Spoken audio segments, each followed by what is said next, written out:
I'm going to try to be ASMR. I always say that and then I forget.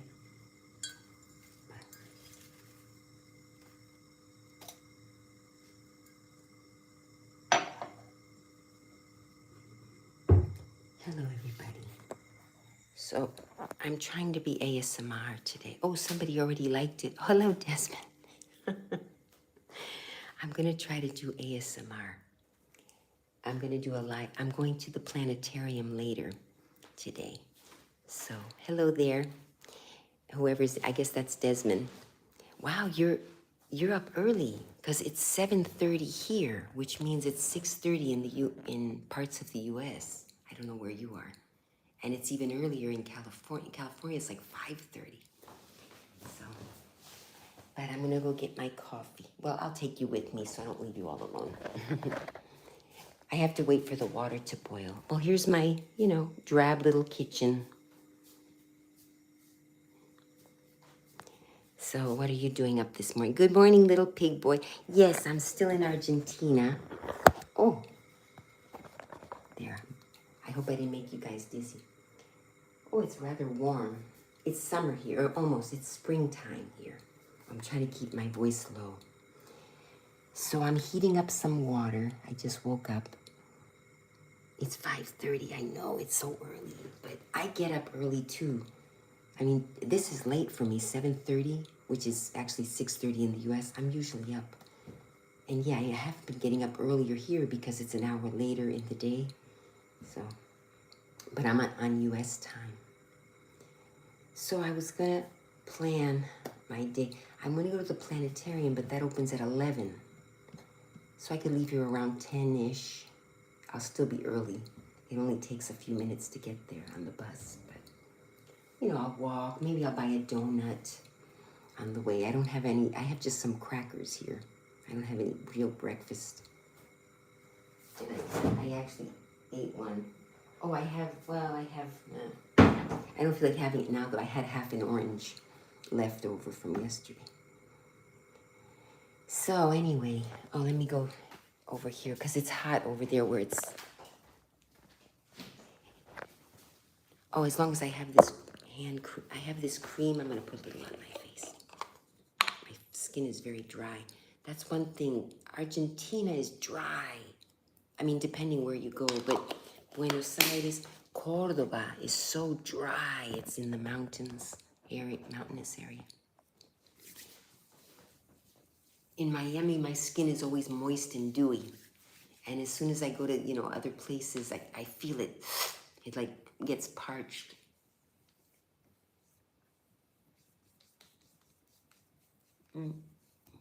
They tell you to do this to keep your skin from sagging. It's a little late, but you're getting ready for work. Oh yeah, I saw you, you posted once from your job. I remember seeing that.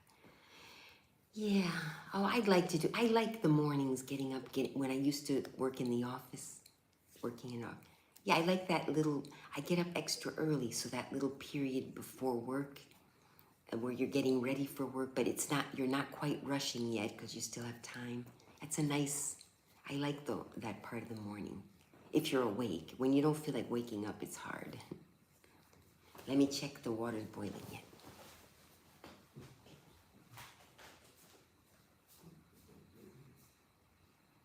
No, all right, it's good enough.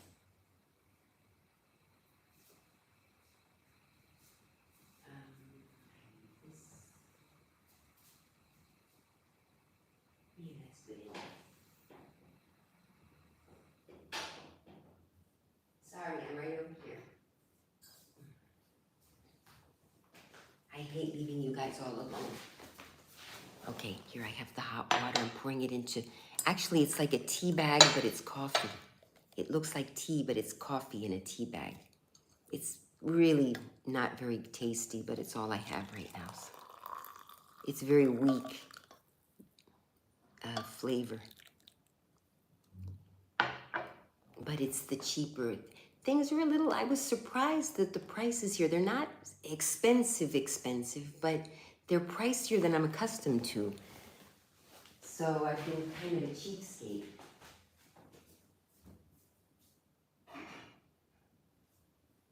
But that's good news, actually. And then here's the milk. Look how the milk comes in a... Do we have boxed milk in the U.S.? Here they sell milk in boxes and in bags. Well, we have a different shaped box for our milk. Or we have those plastic bottles. They don't have those here. They either have them like this or in like a thick plastic bag. And on the bag it says milk and all that. But I get this kind. This is the kind that you don't have to refrigerate until it's open. Actually, they might not be doing that bagged milk anymore because I couldn't find it. I found yogurt back there.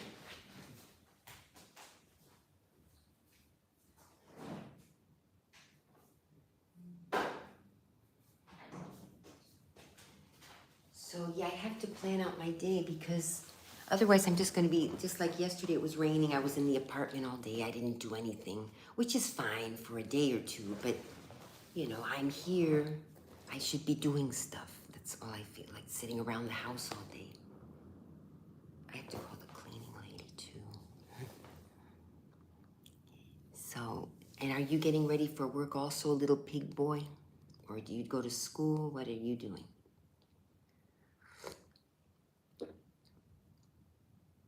Nobody's going to be on because, well, I have some people in Europe that watch, like, but that person's probably at work. The one I'm thinking of is probably at work. Because if it's 7:30 here, yeah, it's like noon in most of Europe. So yeah, that's like work hours. So they'll see this later. And apparently there's no, I guess I need to make an announcement that I'm live. I thought it automatically announced to people that I'm live. But even so, at this hour, I doubt many people come on. But while you're on, yesterday I realized that when I surf the internet while you guys are on live, oh, gotta keep my voice down. It cuts you guys off temporarily. I mean, but it doesn't cut you off completely. And then I surf the internet and then I come back and it restarts again. That's what it looked like yesterday when I rewatched the live that I did. I didn't watch the whole thing, but I watched that part. So I'm gonna surf the internet, but I'll be right back. Because what was I gonna do? I forgot what I was gonna surf though. All right, when I remember, I'll do it. Something about time and work. I know the time, yes, 5 hours later in Europe, later in the day.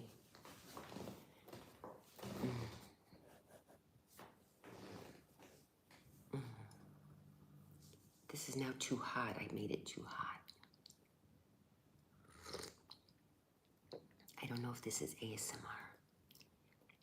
I wish I had first of all, I don't have the nails. These are just regular gel nails. So they're not really good for ASMR.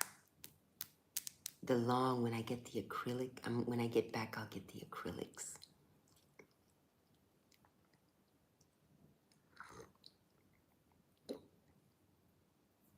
But they're comfortable having them short. When I have the acrylics, they're long. It's hard to do things. This is a little easier.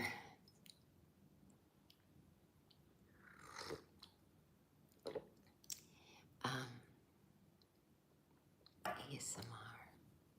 Oh, I'll flip through a book. Too bad I don't have gum.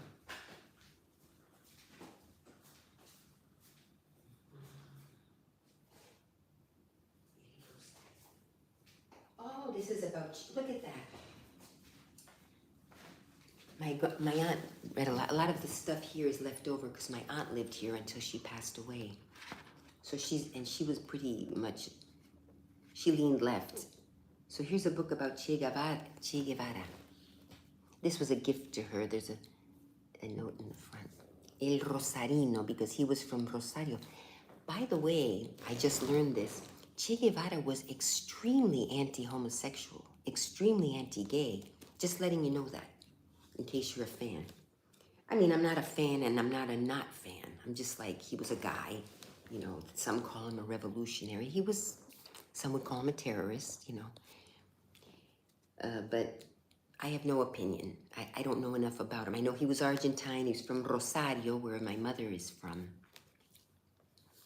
And in the front, a friend of hers gave her this book and, you know, dedicated it to her there. I can't even read it. The writing is too. But, yeah, I think my mother's family, that most of them are socialists, so. You know, we come from all kinds of us. Oh, there's pictures in the, I'll show you the pictures. I'm not gonna read. Here's some pictures. Look at me. Miss White Conservative showing you pictures of Che Guevara. But that's okay. You know, everything is valid. Everything is valid. Could use more light. We had this problem yesterday.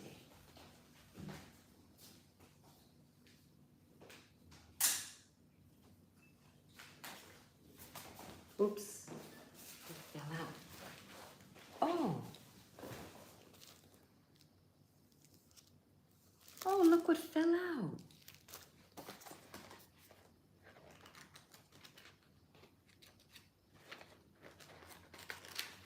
That's my other aunt.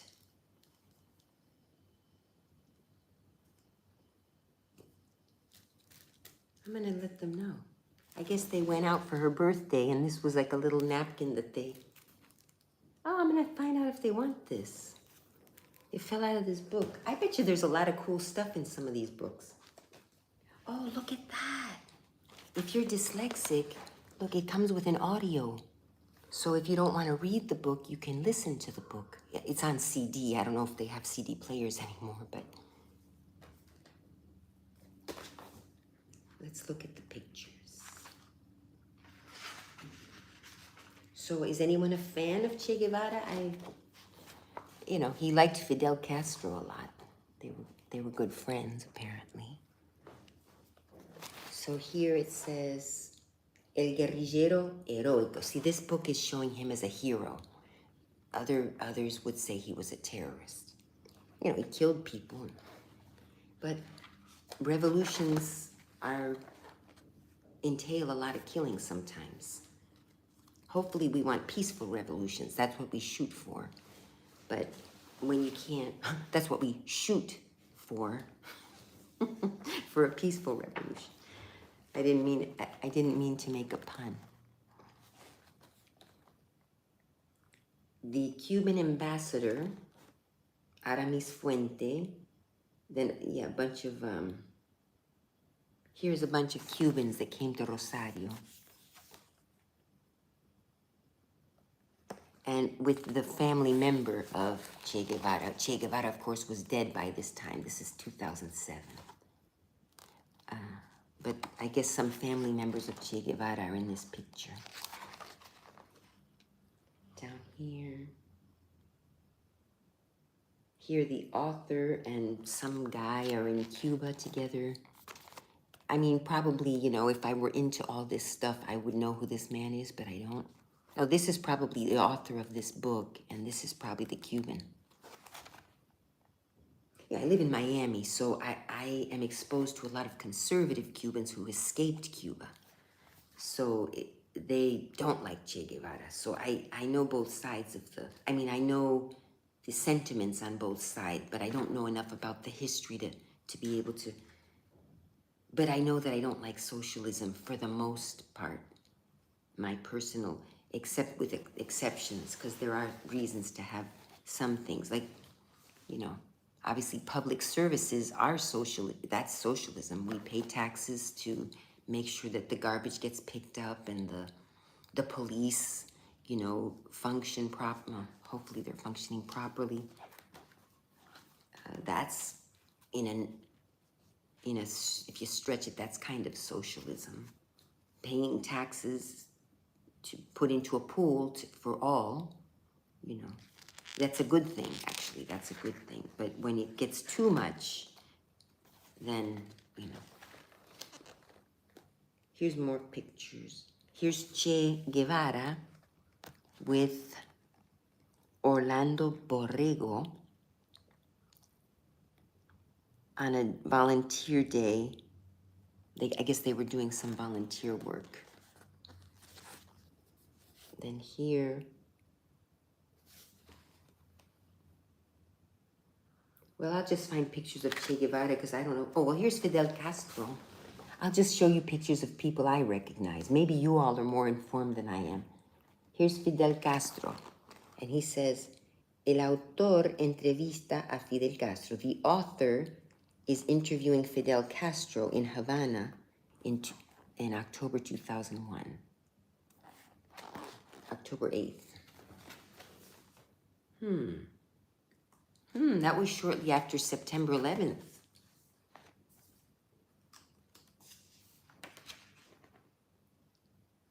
Frente a la casa natal de Che. Oh, I know that store. It's now a store. He used to live in this building, Che Guevara, when he was a little boy. I believe he was a middle-class kid. I don't believe he came from abject poverty or anything.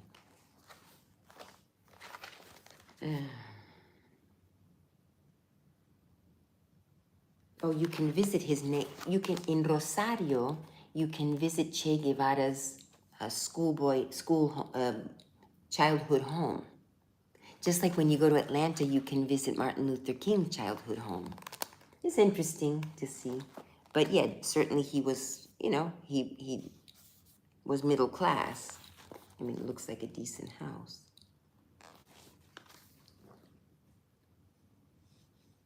Here, there's a monument to Che Guevara, and that's the artist.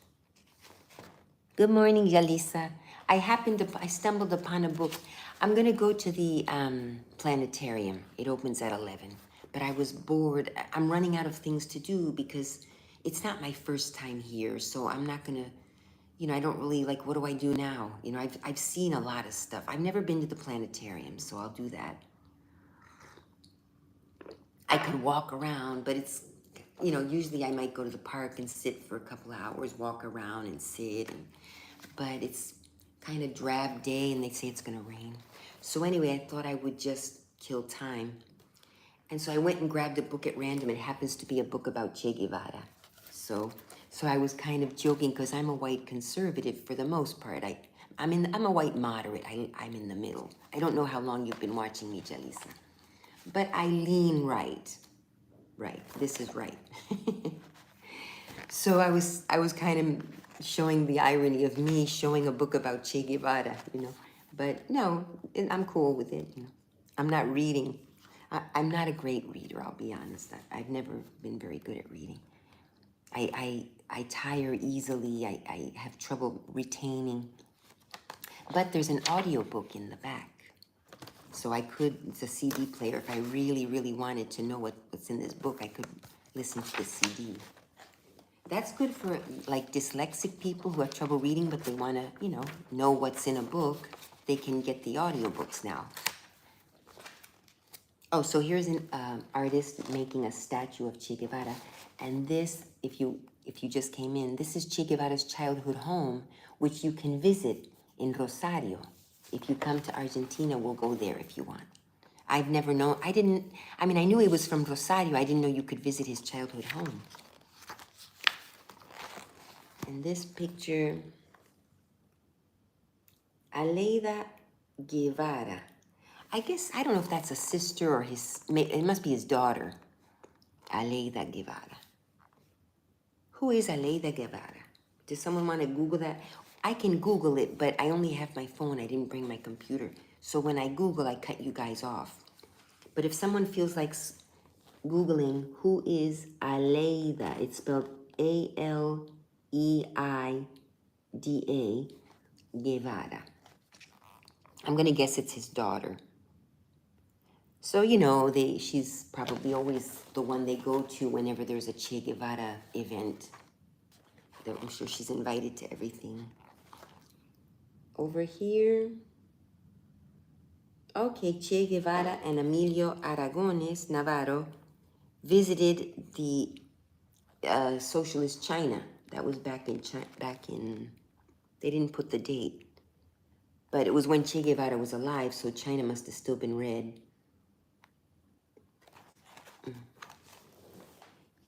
Then here, one of his hobbies, he liked photography. So it says Che Guevara doing one of his hobbies in Havana, Cuba. He went to Cuba a lot, I think. He was friends with Fidel. Over here says, this is the author of the book. I don't know which one's the author. The author of the book, it's one of these two men. You know, he went and spoke with people and met people and interviewed people to write this book. Here, Che doing volunteer work, looking all sexy. I'm sure some women would convert just because some hot guy like Che Guevara is socialist. Don't fall for that. I mean, convert to socialism if you really believe in it, but don't do it because some hot guy is. That's something I might have done when I was in my 20s. If this guy came up to me and said, "Oh, you should be a socialist," I would have fallen. I was like, "Oh, yeah, okay." Okay, Enrique. Okay, this is the author, because I keep seeing him in all the pictures. The author of this book, who is Coco Lopez, his name is.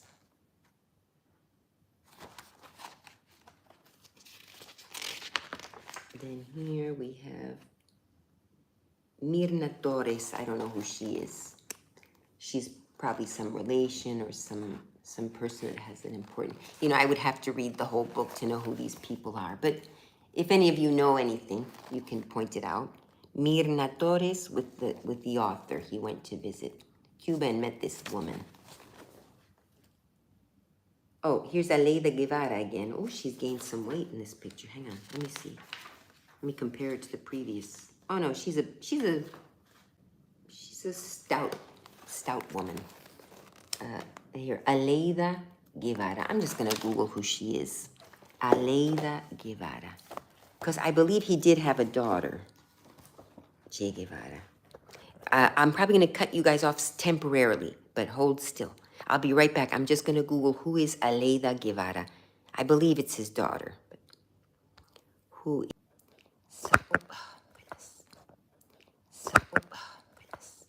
Aleida. So she gets... I wonder if she lives in Cuba where she lives. But anyway, so here she is, Aleida Guevara with Pombo in Rosario. She probably lives in Rosario. And over here, René Bourri in La Plaza de la Revolución, Havana. In the Revolution Plaza, he's taking pictures. Revolution Plaza in Havana, Cuba.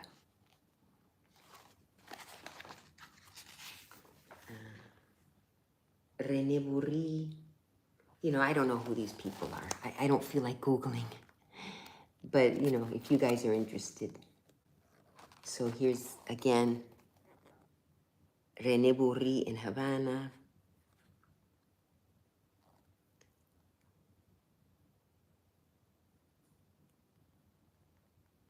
Casa Natal de Che. You know, that's not his real name, Che. I forget what his real name is. See, now I'm going to Google that. What's Che Guevara's real name? Sorry again. Oh, 5 people. I had 6 people. Stay on, please. I'm going to Google what Che Guevara's real name was, because that's his nickname, Che. It's an exclamation we say in Argentina, la Che, Che, when we're calling someone, like, hey. It's like saying, hey. Hey, Guevara. 1 second. What was esto? Rafael Guevara de whatever. It's a really long name. So this is one of his childhood school friends.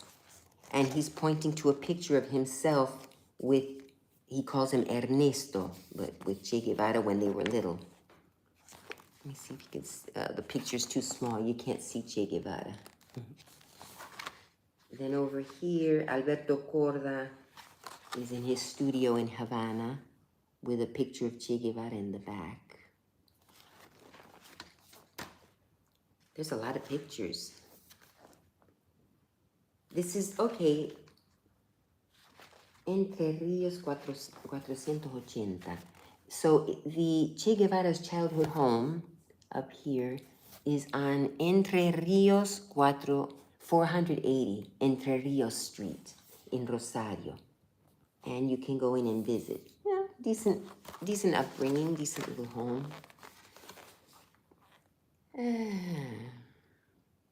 Casa del Che.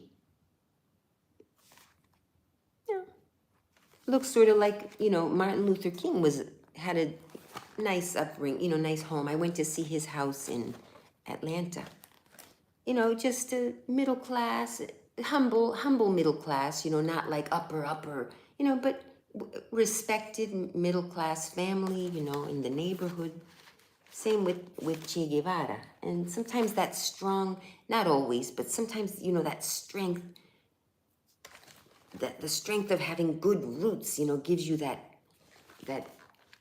sometimes, and sometimes not. Sometimes having gone with nothing gives you that push. You don't know where the push comes from. It comes from inside. You can't. Here's a homage playing. I guess some people that I don't recognize their names are paying homage to Che Guevara. Raúl Castro.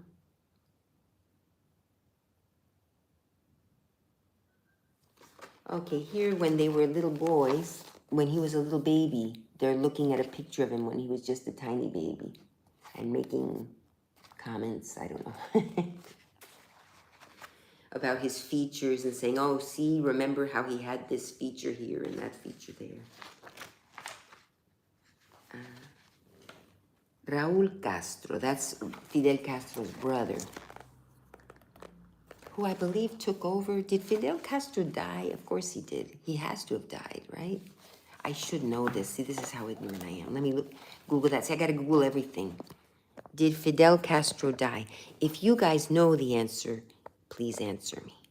Did Fidel Castro die? I mean, I remembered he was very, very ill, and then I lost track.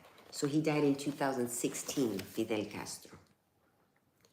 And here the author is interviewing Raúl Castro, the brother of Fidel Castro, who's a little bit less extreme than his brother.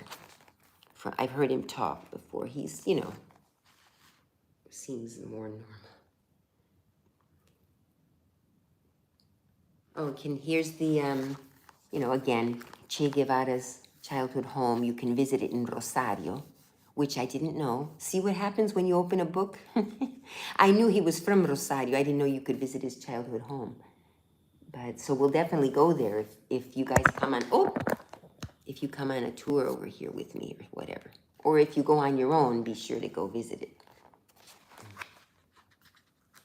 The next page. Is this ASMR I'm trying to be? Alberto Granado en el estudio de Los Notables. Well, I mean, these are just people. Here's a radio host in Rosario. I guess he has a socialist program. I mean, I don't know what it would... I haven't read the book, so I don't know who all these people are. More people talking. This isn't back in Cuba, two men talking, Alberto Castellanos. I'm saying the names to see if any of you recognize any of these names. And Alberto Castellanos and his wife in Havana, Cuba. I'm familiar with his face, but not sure he's to Argentina. Fidel Castro. Well, Che Guevara, you may have heard of him. He was a revolutionary, socialist revolutionary, and he went to Cuba and became good friends with Fidel Castro, who then, I believe, I better not, don't quote me, I think then later there was some falling out that they had. And then Che Guevara died young, so. But yeah, now Fidel Castro died in 2016, but he was some would call him a dictator, others would say the leader of Cuba, nonstop for years and years and years and years and years, So that's not a democracy. All right. La actriz Virginia Lago and Héctor. Okay, here's some, I guess, I don't know who these people are, but they're actors here in Argentina, so the Argentines would probably recognize them. And they went to visit Che Guevara's house. Oh, that's it. No more pictures. Oh, La Casa Natal. Here's a whole section about his home. Actually, I might look through that. De todas las visitas a la casa natal de Che que me tocó acompañar. Oh, Raúl Castro went to visit Che Guevara's house. Raúl Castro, the brother of Fidel Castro, went to visit Che Guevara's house.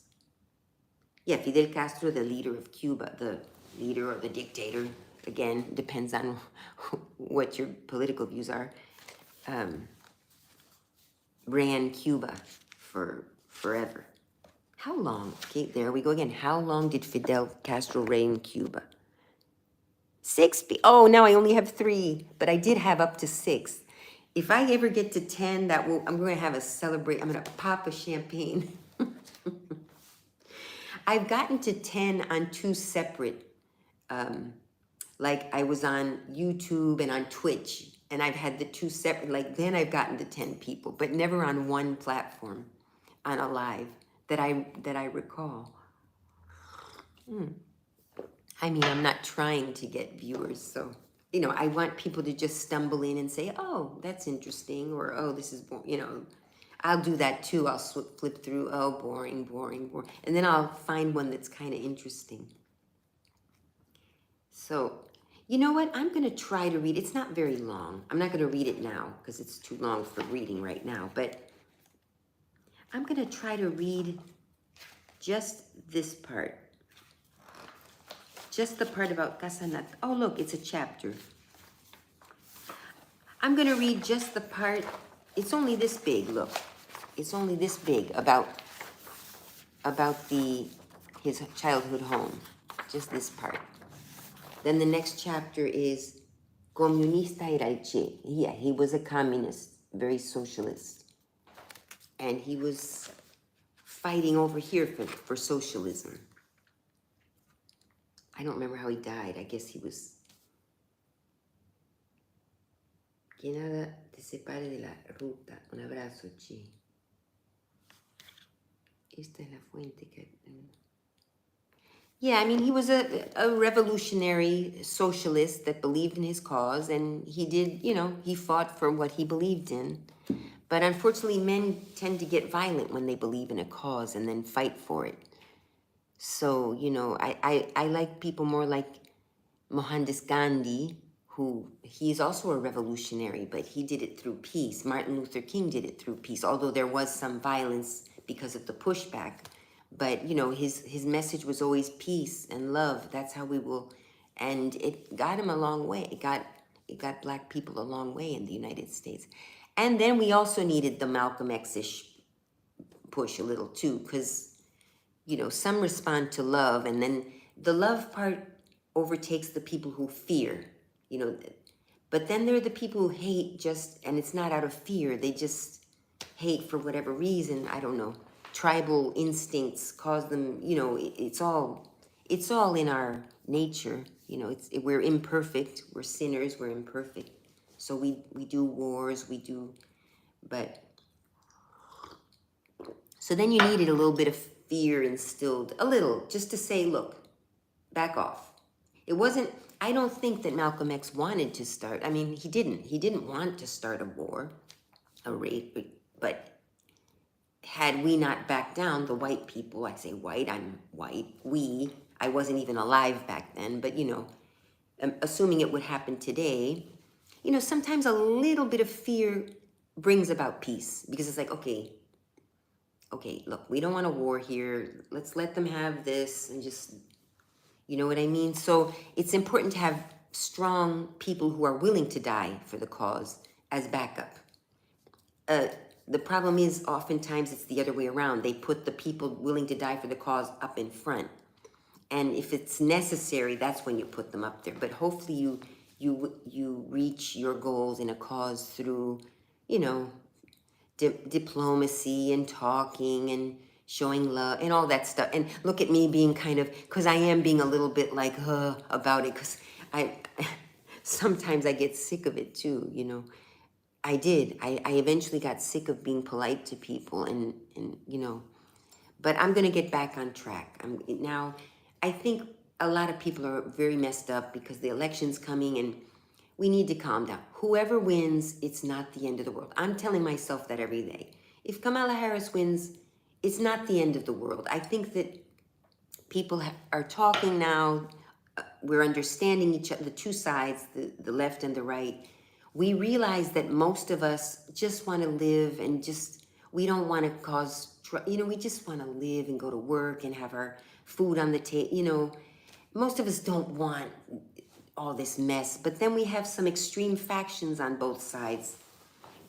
Right now, personally, okay, but of course I lean right. I think it's the left that's gone over the deep end. That's my personal opinion. But I have seen in Christian forums, because I've become a member of some Christian forums, where they're speaking, harshly against gay people. And whatever you feel about gay people, Christ doesn't tell us to speak harshly about gay people. So I don't care. I love whoever, as long as you're a good person, I don't care who you love or whatever. But in Catholic forums or in Christian forums where they're more, more extreme views, I am a little bit, I argue, I could do it more. Like today I got into an argument. Oh, it's not ASMR anymore. I got to keep it. Well, maybe I'll edit in just the first part. But this morning I got into an argument on a Catholic forum. It was a forum that claimed to be Catholic. So I joined. I said, okay, good. I'll learn about my faith more and stuff.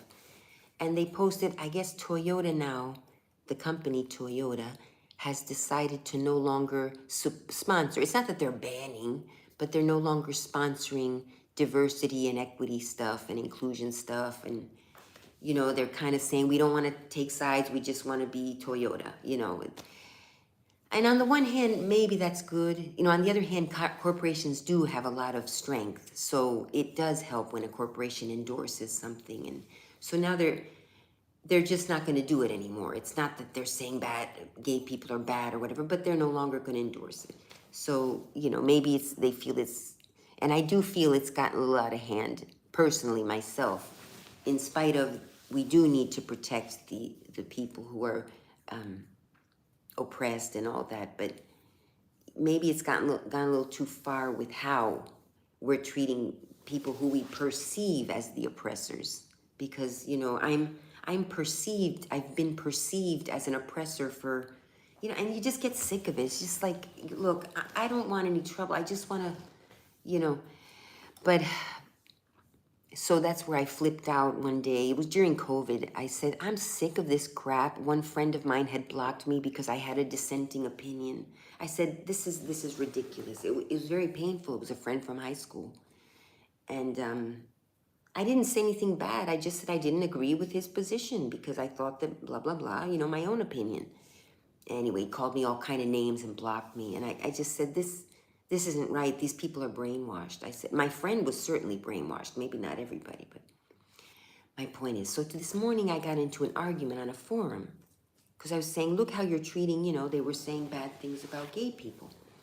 So I said, well, first of all, if you're claiming to be Christian, first of all, you know very well that Christ would never treat anyone that way. Gay, straight, criminal, murderer, anyone. If you go to Christ, for forgiveness, he'll forgive, you'll be forgiven and all that. Whether I believe, pretend I'm not really a Christian. I am. I believe in God and all that, but pretend I'm not. Pretend I'm just, but it is true what I'm saying. If you do believe in Christianity, you know very well that Christ is kind to everyone, loves everyone. Even if you're a sinner, if you want to claim that gay people are sinners, I don't believe that. I always want to make clear. But the religion might say that. And secondly, that's the other thing. Our Pope, the Catholic Pope, I say our, I'm not really a Catholic anymore, but I'm from Catholic upbringing. Our Pope blesses gay marriage now. It may not have any, like they're saying, yeah, well, he's just doing it, but it's not real. It's just like, it's like tokenizing or whatever. It's like, not even tokenizing, what was the word he used? But it's something like, yeah, he's just doing it. It's like, but it's not real. It's not like officially accepted by the church or whatever. It's like, I don't care about that. The Pope's word is good enough for me. And if he is openly in front of the world embracing gay people and gay marriage, then that's good enough for me. He said, well, he's not really embracing it. He's just embracing the people. I said, whatever, you know, you can twist it and turn it how you like. The fact of the matter is that we have publicly come out to the world that we don't have a problem with gay people and they're welcome in our church. Now, if we can still say, I mean, maybe I don't think that's the case, but let's say, okay, well, you're sinners, you're welcome in our church, but you have to stop being gay or whatever. That's how we used to be. It's not the case anymore. And I might be misinterpreting it, but I don't think there's anything wrong with two people who love each other monogamously, you know, monogamously. That's the important part. Two people who love each other and are in love monogamously and they're consenting adults, whatever. So that's my personal opinion. But as far as the religion, what I say is true as well. We don't treat people that way, and those things that they were saying. And then he said, oh, you're this and you're that. And then he was judging me. I said, oh, look at you now judging me. Only God can judge. Like everything he said, he was being a hypocrite. And I called him on everything. And then I quit the page, you know. But so there's that. I got that out of the way. So as conservative as I am, you see, I'm really not. I guess I've decided I'm conservative because that's the way the people have been treating me all these years. I think I'm in the middle. And I might have some conservative views, but I have gay views.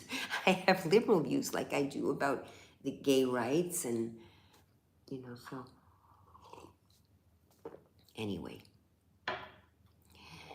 So, yeah, I'm going to read that chapter. And, well, I can't think of anything else to talk about. One person, I've scared everyone away. Oh, who's left? Because I'm no longer ASMR. See, I messed everybody up. Oh, well, what I'm going to do is edit the ASMR part out. Oh, now there's 4. What is going on? It was like 1 person, then 4, then 6, then 1, then 0. I mean, obviously people are coming in and out, but me screaming and yelling like that didn't help. That's why I can't do ASMR. I started out good though, didn't I? Was it ASMR in the beginning?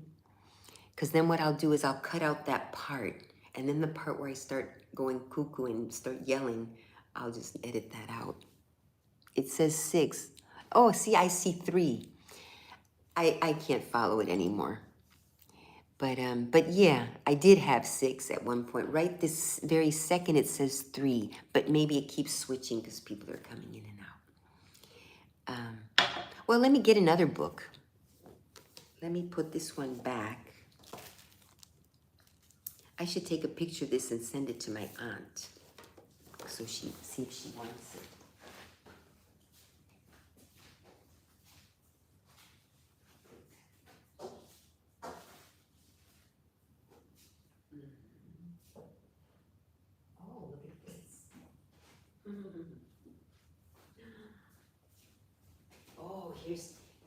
My aunt, she read a lot.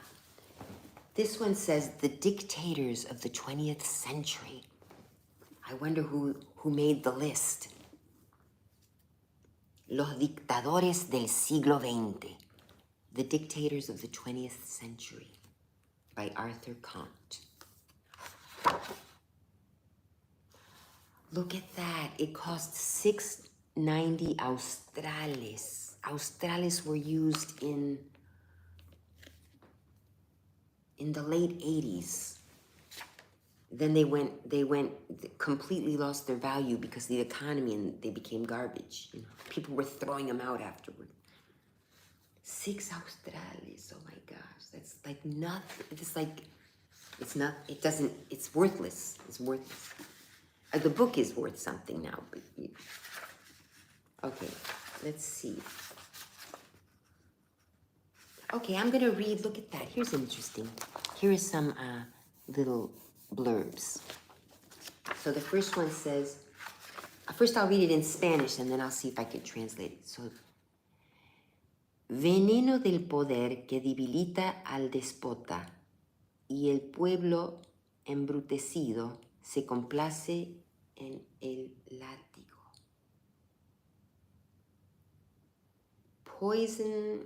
The poison of power that weakens the despot and the people and the uneducated people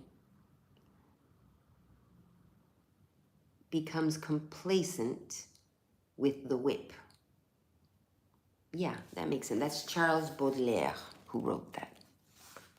So basically, an ignorant population and the poison of power, you know, I guess what he's trying to say, I should know that I majored in French. That was one thing I had to study, but that shows you how little I was interested in reading in college and all that. But veneno del poder que debilita a la esposa y el pueblo embrutecido se complace en el látigo. So, poison.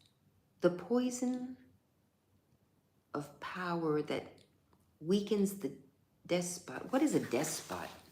I know the word. I don't know what a despot is. Okay, I'll keep talking, even if it's only two people, because people will listen later. Another person who holds absolute power. That's what I thought it was. So then I'm interpreting it wrong.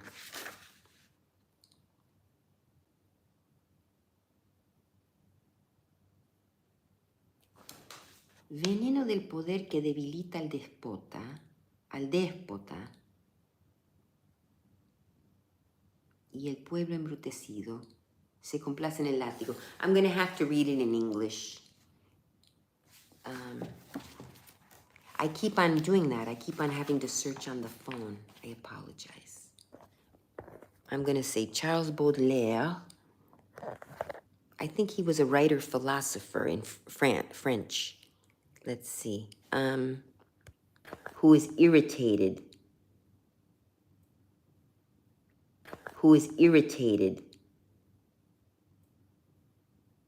I don't know. I don't know. He died in Cuba, right? In 2016. Good morning. Okay, yeah, I haven't been reading. Okay, so, well, you can look it up. It would take some analysis to understand what he's trying to say, but it has to do with the absolute power of the despot and the crowd.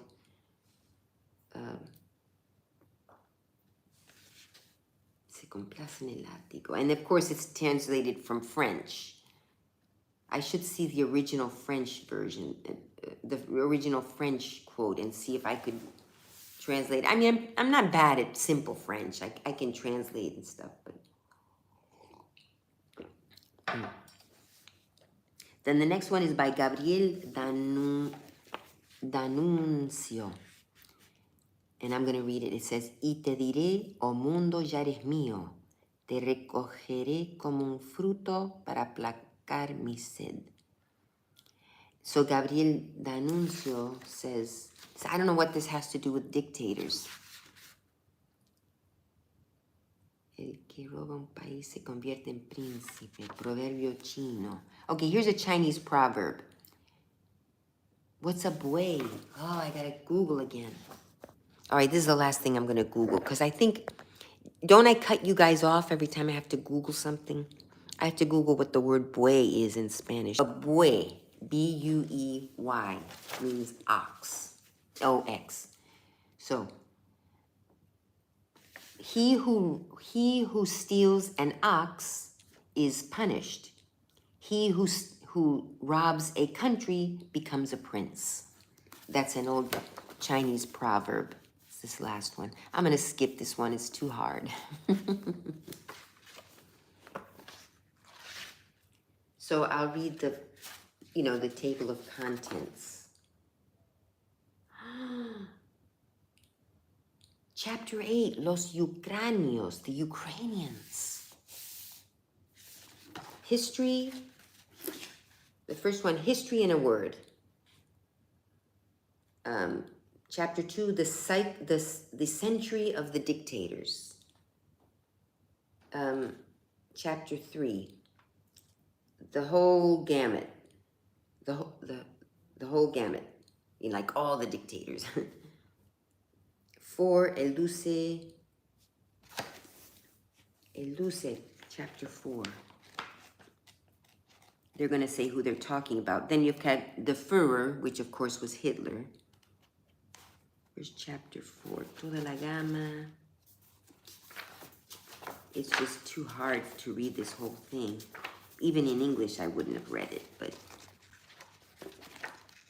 Where's chapter 4? I want to know who he's talking about there. But I'm interesting, further down it says the Ukrainians. I mean, supposedly the Ukrainians are the good guys, right? But see, there's two sides to every story. See, here's chapter 5 is El Führer, that's Hitler.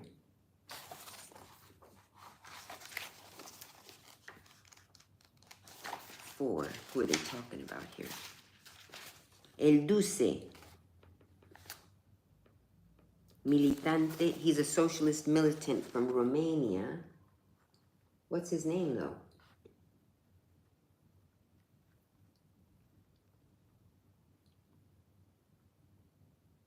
I don't know. I don't know who they're talking about. The Duke.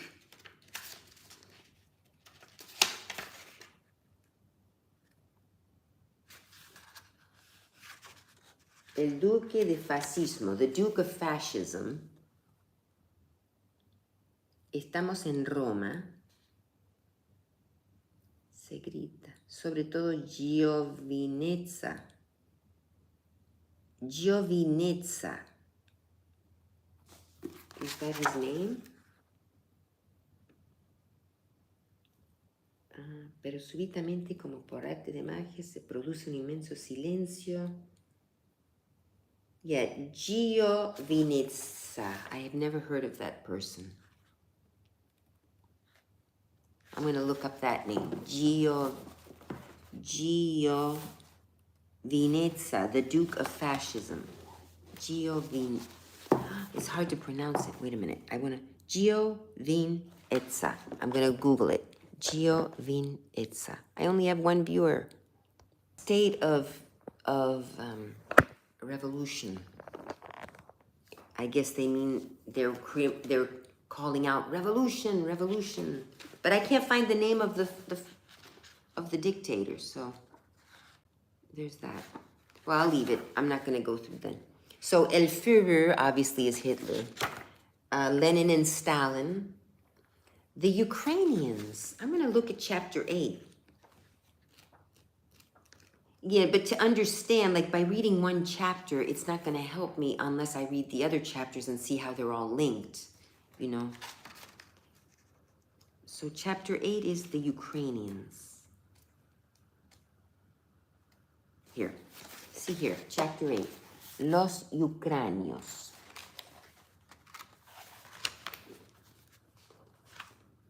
The inhabitants of Moscow like to tell stories full of details. It's the only liberty they have left. The one that follows is particularly eloquent.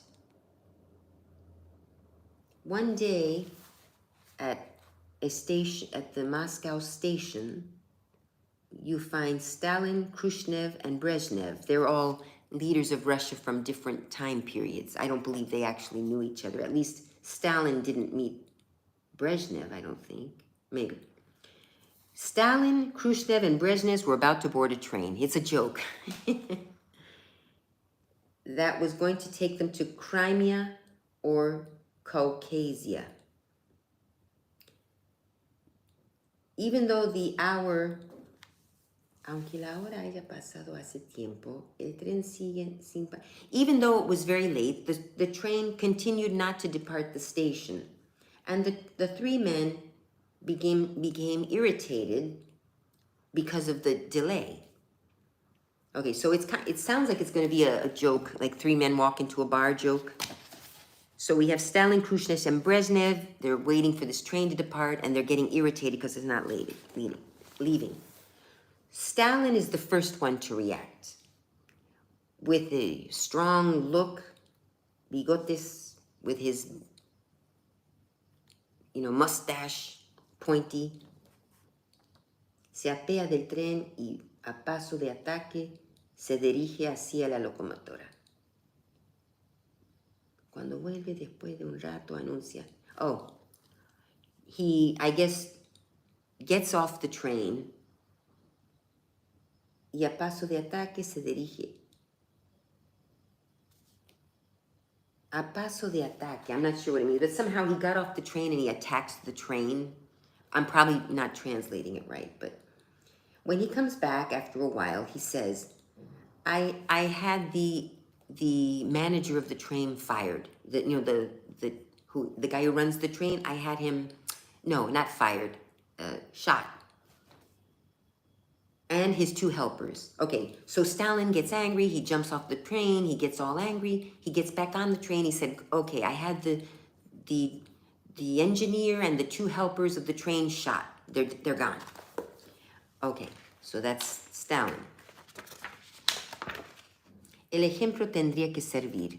Ahora ya vamos a partir de un momento a otro. Oh, it's going to be long. Yeah, it's not a joke. It's like a long thing.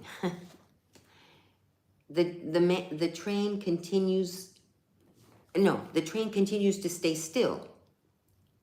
Déjame hacer a mí. Oh, now Stalin is getting off. Wait, who was the first one? Lenin? No, Stalin. Okay. But the train is still stuck. Oh, now here's Khrushchev. So now Khrushchev's going to take over. I'm going to make it short. I'm not going to translate word for word. So, you know, Stalin failed. He didn't get the thing to run. So now Khrushchev is going to get off the train. He gets off the train. Let's see. Salta al andén para encaminarse también hacia... So he gets off and goes to the front of the train. Comes back a little bit later. And was very satisfied with himself. We'll be leaving soon, he said. You know, we'll be leaving soon. And so they asked him, well, what did you do? He said, I rehabilitated the conductor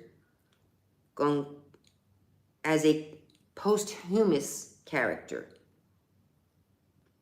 Y con decoré.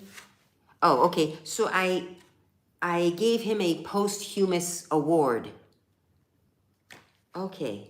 I'll have to do it all over, like, more fluidly, because I'm translating as I'm reading. So Khrushchev gave him a posthumous award to the conductor of the train. And his two friends.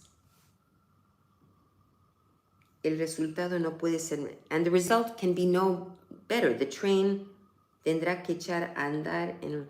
Yeah, so basically his solution to the problem of the train not moving was getting off and giving a posthumous award to the two that Stalin had killed. This is a joke, remember, 3 men walk into a bar joke.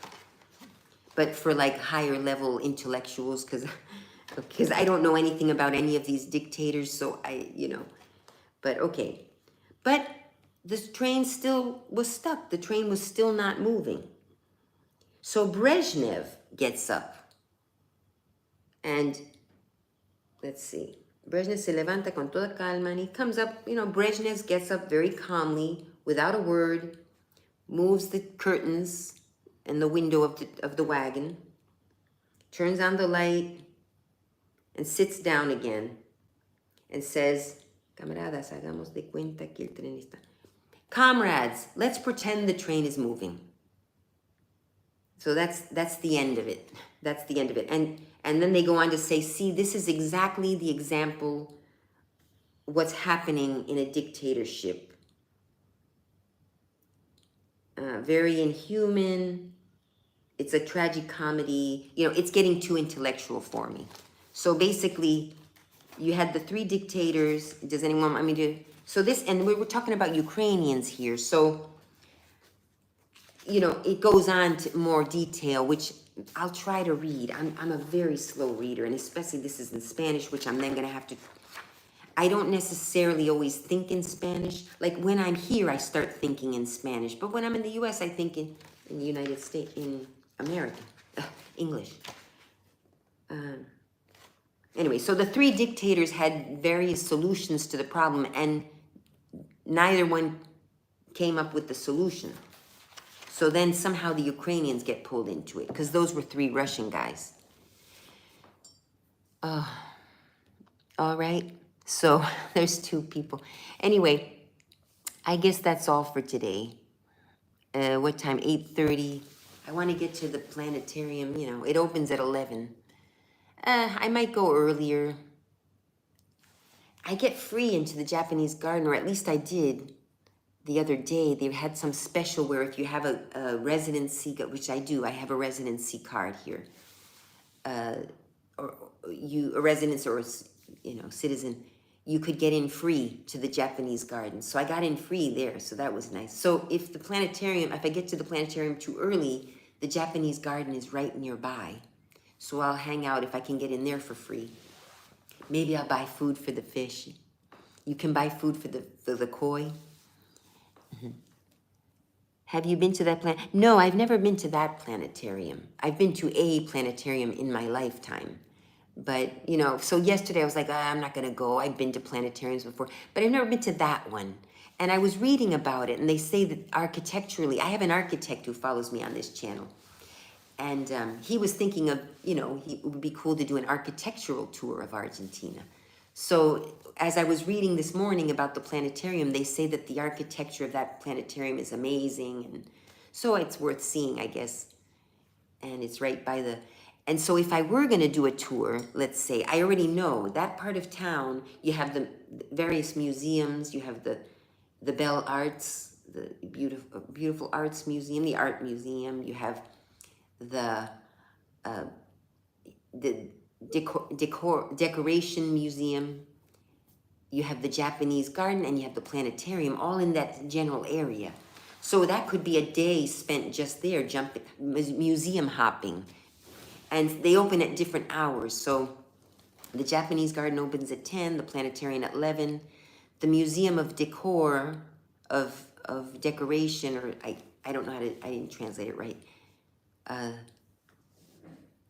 That opens at 1 in the afternoon. So we could hang out at the museums in the morning, have lunch in the area, then go to the Museum of Decorations of the National Museum of Decorative Arts is the name of it.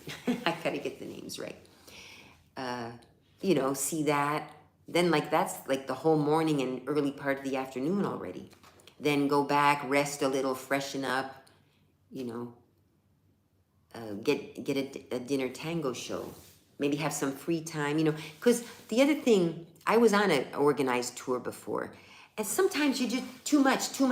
It's go, go, go, go, go. And sometimes you want a little part of time just to rest. And which you could forego one of the outings and say, look, I'm not going to go on the outing today. I'm just going to hang out, in the hotel or whatever, or just do my own thing. That's also an option. But you miss out on the stuff that's organized. So I'd like my tour to be, go to some extent, but have chunks where you just do what you want. At least a couple of days. A shopping day, you have to have a shopping day where we hit the malls. I could do a shopping day where I drive you to where I arrange to have everyone taken to the different malls. Or, if you want to use public transportation, it's just a little hard because if you get lost and then it's and you don't want to get lost when you're a tourist because, not that anything bad, but well, now we have GPS, which works, so that helps too.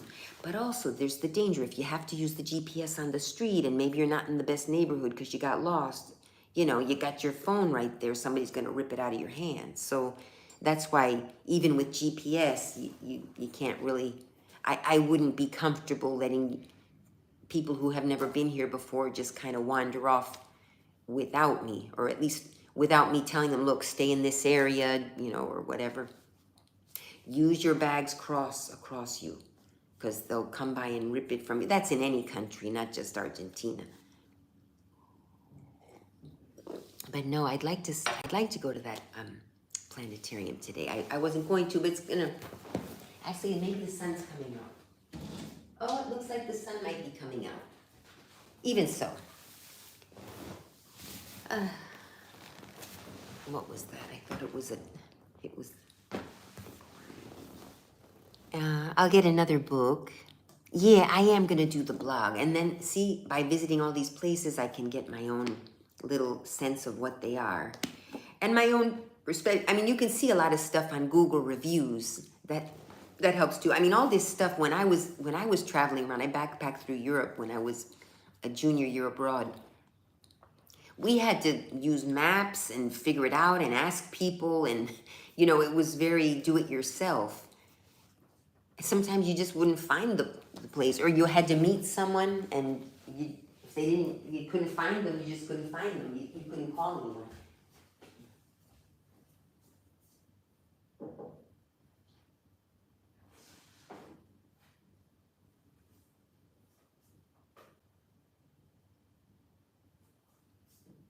Oh, I can't. Reading is hard for me. I can't read anymore. It's really a lot for me.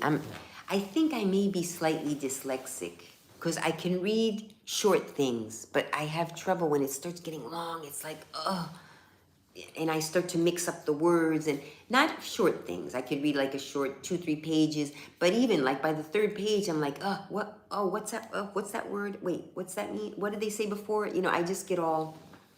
So that was hard growing up. Not so bad in grammar school. It started happening more in high school when the reading started getting more difficult. You know, 6th grade, 7th grade. 7th grade, 8th grade, I was okay still. Yeah, but by high school, it just was too hard. 8th grade, I really made an extra effort that year. 7th grade, I wasn't making much of an effort. And anyway, so, but thank goodness for audiobooks and for Google where you can search blurbs, you know. I don't trust AI. I don't trust AI because AI is just going to take what's out there. And if the information out there is wrong, AI is going to be wrong. It's just repeating. It's taking everything that it finds and, you know, spits it out, you know. But if there's not enough people talking about the different perspectives, you only get the one perspective. That's why it's important, freedom of speech on the internet as well as in person, but especially on the internet where everybody's getting their information. Everyone has to say what they want. Unfortunately, even if it's hate speech, I mean, what's hate speech? See, that's the other thing. What's the definition of hate speech? Criticizing a culture for having certain customs that are not, you know, okay, not what we're accustomed to, okay, is that hate speech. Is criticizing, not belittling, but saying, well, in this culture, it's not good. Women's rights are very, very, very not available in this culture. For example, that's not hate speech. That's just fact. In this country, women are treated this way. In this country, that's one example, but I mean it as with anything. So pointing out the flaws in a culture is not hate speech. And sometimes you have to be strong about how you say it or people just don't get the message. So that's sort of what I've been doing lately. And I did it to the Christians this morning. I said, you're no Christian. Like telling a Christian he's not a Christian, that's hate speech to a Christian. I said, you're no Christian the way you're talking about gay people. You know very well that Christ accepts anyone and anyone who comes to him and comes in love is forgiven or understood, maybe not forgiven, but whatever you want to do. I'm not a very devout, so I don't know how to word it right, but the point is they were not acting like Christians. I know that much, the way they were talking. They were saying, oh, good, Toyota's no longer supporting gay rights or whatever. Yes, they are. They're no longer sponsoring gay things, but it's not that they don't, you know, whatever. Yeah, maybe it's a little disappointing, but maybe it's time that we all calm down things temporarily. Maybe for the time being, it's not a bad idea. People's, you know, in a revolution and when fighting for rights, sometimes you got to give and take. It's like with anything. You give, okay, we got this far. Let's lay low for a bit, you know, wait for another wave. You know what I mean? With any, whether you're gay, whether you're fighting for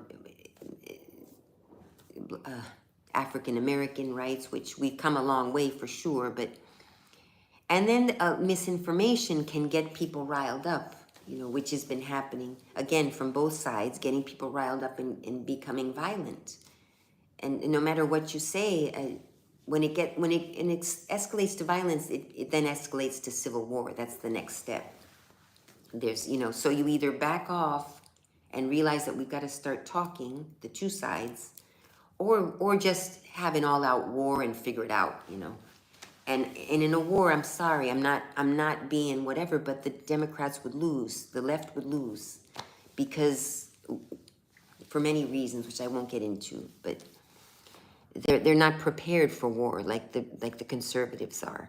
You know, mentally, psychologically, they can't take it. I mean, you do this to a Democrat and they start crying, you know, or you call them you misgender them, they start crying. I mean, that's not preparation for war, you know. We have gays in the military. Good. What's next? People don't like to hear the truth. Yeah, and myself, I didn't like to hear the truth. Even when I was young, my mother told me, you don't have a boyfriend because you're fat and you have pimples. She just told me to straight up. And it was true. In high school, I was fat and I had pimples, and I ate because I loved eating and I couldn't stop eating. And it was part stress, part, you know, what do you call it?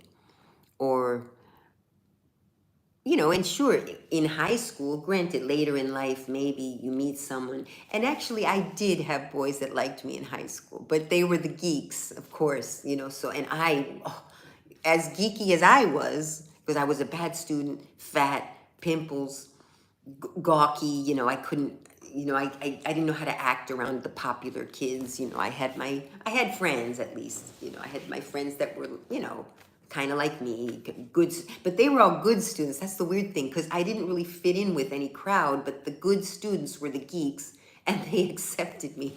So I said, all right, and it helped me, because then, like, hanging out with them, I would get little tips and stuff, and I would learn, because they would be studying, and I'd be, like, talking with them, and even though I didn't really study much either, but, so it helped me scrape by, you know, a little bit. Yeah, they were good friends. Then I saw them at reunion. It was fun. It was nice seeing them. People don't. You're right. So, and then sometimes it's not the truth. Sometimes it's an opinion. You know what? Sometimes it's just an opinion, and you shouldn't let it get to you. Just think, if you don't agree with it, if someone says, "Oh, you're fat and pimply," but you honestly feel that you're okay, then, or, you know, yeah, I do have some pimple, maybe I could fix them or whatever, go get facials or whatever, but just take it like that, like, oh, well, that's that person's opinion. That's what I've started doing, but it took me a while to get to this point. But people say all kind of things. Oh, the person in the chat today where I was defending gay people said I was stupid. I said, what, are you stupid? I said to him, oh, look at you, a Christian, insulting me just because I'm, you know, have my opinion, or I said something. I don't remember what I said. Oh, I'm going to sneeze. Hang on. Uh-oh. It went away. Well, actually, I'm starting to get a little excited about the planetarium. Now that I read I read one of the Google reviews. And supposedly, if you buy the ticket online, it's even cheaper. So I'm going to buy the ticket online. And that's another thing. If I can get tickets cheaper online, then I can make it cheaper for the people who come with me. I'll buy like you know, maybe they sell them in 6 at a time, or it could really be a good way to save money and see the country. But really, to see all of Argentina, you can't do it in one. I mean, in 1 2-week vacation, you can't see all of Argentina. So I would try to hit the 5 cities. I would try to hit Buenos Aires, Rosario, Córdoba, Mendoza, Bariloche, and we really need to go farther south than Bariloche to Esquel and Trevelin, where the property is, where you can go fly fishing. You can do that in Bariloche too, but Bariloche is very touristy. That all the tourists go there, which is fine. It's prepared for tourists. It's comfortable. You got your hotels and everything. But some people want to see where the tourists don't go, and that's still further south, about 4 hours south of Bariloche. It's still not super touristy. It's getting there, though. I think eventually, especially if this country is improving, the economy and everything, that's a good thing. I'm just afraid it's going to boom too fast, and it's going to ruin it. And it's going to become one of those touristy places with all the fake Swiss stuff, and because the Swiss and the Germans settled the south of Argentina. Up north, settled by Italians and Spaniards. Conquered. from the Indians. You know, same story as the United States. There were Indians here, and then they conquered, and then slaves were brought. Same exact story, except they don't talk about it as much. They talk a lot about the Indians, but they hide the slavery part. There was slavery in Argentina, and their solution at the end was just atrocious. And you can Google it. It was in The Root. Jalissa, if you read The Root, it was in there one year when they had it wasn't the year that they won the Mundial, the soccer championship. It wasn't the year they won. It was a few years before. Well, they've won twice. Argentina's won twice. But it was this last time they won recently. It was a few years before that. There was an article in The Root, because it was very noted that in all the everywhere where the Latin Americans played soccer, you would have black and white players. You'd have black and white people in the stands rooting for their country in Latin America, whether it be Peru or Brazil or I don't remember who played, but Bolivia. And then you would have Argentina. It was all white people. It was all white players. It was all white people in the stands. It was just very white. And they're like, what's going on? You usually see some black people. And so then it was the whole article explaining the history. And I don't know if it was yellow fever. Was it yellow fever at the time where the blacks were forced to live in a particular neighborhood that was known for having high incidence of yellow fever. So a lot of them got sick and died. And some were forced to fight at the front lines of the war against, it was San Martin. See, I should know more, but I don't. And I don't even know American history as well. I know American history much better, though. But anyway, I think it was the Revolution. The Revolutionary War. So yeah, they're fighting on the front lines, of course, who were the first people to get killed. And then the white soldiers were in the back. So they eventually were exterminated by those means. I'm not saying they went and they slaughtered them directly, but they found ways. Many left. You know, they went to Brazil, right? There are a lot of people in Brazil. So, you know, slowly. And now there's an influx of the refugees. So you do have them, black people here now. And they are marrying. They're intermarrying. And now you even see, the other day I saw for the first time, 2 biracial children. I could tell the mother was white, but you saw the children and they were, so I don't know, she must have fallen in love with one of the refugees that came, and they were beautiful, you know. Children are beautiful, it doesn't matter what color they are, and they seemed happy, you know. So maybe as tragic as the history is, as far as slavery, maybe they come now with a blank slate. I don't know. I'm hoping that's at least something, you know. And so now they don't have preconceived notions. It's like, and on the contrary, since it's a kind of a socialist country, now they have a new president and he's not a socialist. But socialist, I mean, it's not socialist as far as, you know, like communist, but it's always been kind of leaning more socialist, except the military government. Before, that was in the 70s, they would take people, and the educated people with high educations and all, they would have them slaughtered. 1970, the military dictatorship. But Perón was here too. Yeah, I don't know enough. See, I couldn't be a tour guide because I kind of have bits and pieces, but I don't have them all linked together. I know Perón was a socialist, but he was here during the military government, which was far right. So I don't know how that worked out. And some say Perón was corrupt and Evita. But, you know, there's 2 sides to every coin, or there's more than 2 sides to every coin. Well, to every argument. And then a large number of Bolivians live in Argentina. It's, you know, it's our border country. It's like Canada and United States. So a lot of Bolivians. But there's trouble there too. There's anger, there's racism against Bolivians because they look more Bolivian, they look more indigenous generally. And there's trouble there too. They're coming here to steal our jobs, all the same stuff. And, you know, keep them out.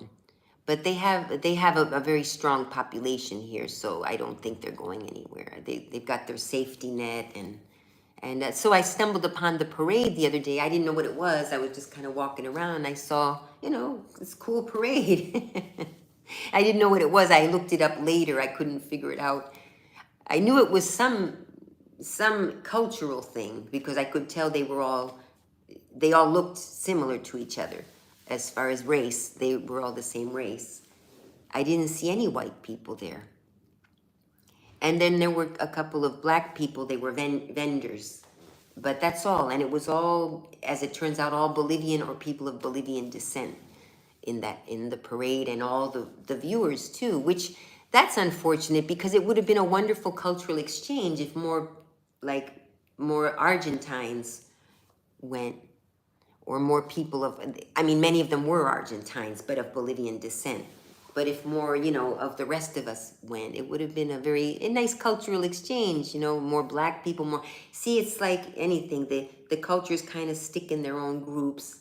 And I can see at a Bolivian event, of course, you're going to have the majority of Bolivians there. But I was surprised that there weren't, because in America, if you have a cultural thing like that, you will see of people of other races curious and I wonder what the food's like. They had it was a whole day long event. It wasn't just a parade.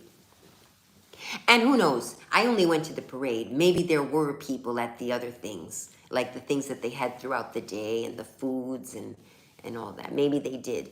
But at least at the parade, I didn't see anyone but Bolivians. I have a video prior to this one. You could look. Maybe you could see others. But yeah, and then there were fraternities. I saw fraternidad de esto, fraternidad. Maybe they were from parts of Bolivia. Or parts of, I still haven't figured that out. No, they were from parts of Argentina where the Bolivians have their fraternity. They're grouped for whatever. It is nice sometimes if you go to another country also to find, we have the America Club here in Argentina. And, so if you're American, you can come and hang out with other Americans if you miss home or whatever. So there's nothing wrong with that. I'm not saying you got to only mix with everybody, Sometimes it's comforting to just be with your own group and just not worry if you offended someone. And, it's a relaxing environment. Anyway, as long as it doesn't get, nobody else can come. Of course, to the American Club, you can invite people of other, I'm sure I can invite Argentines there. But maybe they can't be members unless they have an American, connection. But actually, here we go again. I don't know anything about it. Because the person that I met is not American. No, then you don't have to be American to join the America Club. I just remembered because the person who told me about the club is not American. He's Argentine. So maybe you can join if you want to speak American English and meet Americans, but Americans should join too, because these are people that love America and want to meet people from America, United States, but America, because Canada too, I'm sure, can join. So yeah, and South American. So it's all America Club. Now it's starting to make sense. The America Club is all Americans. Canada, South America, Central America, United States.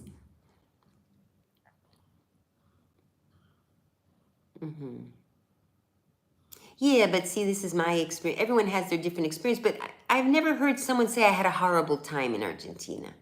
I've heard people say I've had a horrible time doing business with Argentines. I have heard that, because doing business with Argentines can get very, very contentious. They're not known for being honest. I'll be flat out. That's me criticizing a culture that I know a lot about. Now, you can find honest Argentines, but you have to be careful.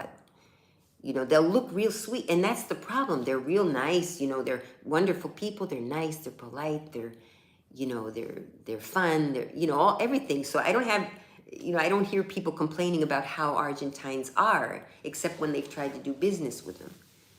And then they don't even you catch them doing it, and they kind of take it like, well, it's not nice. It's not nice.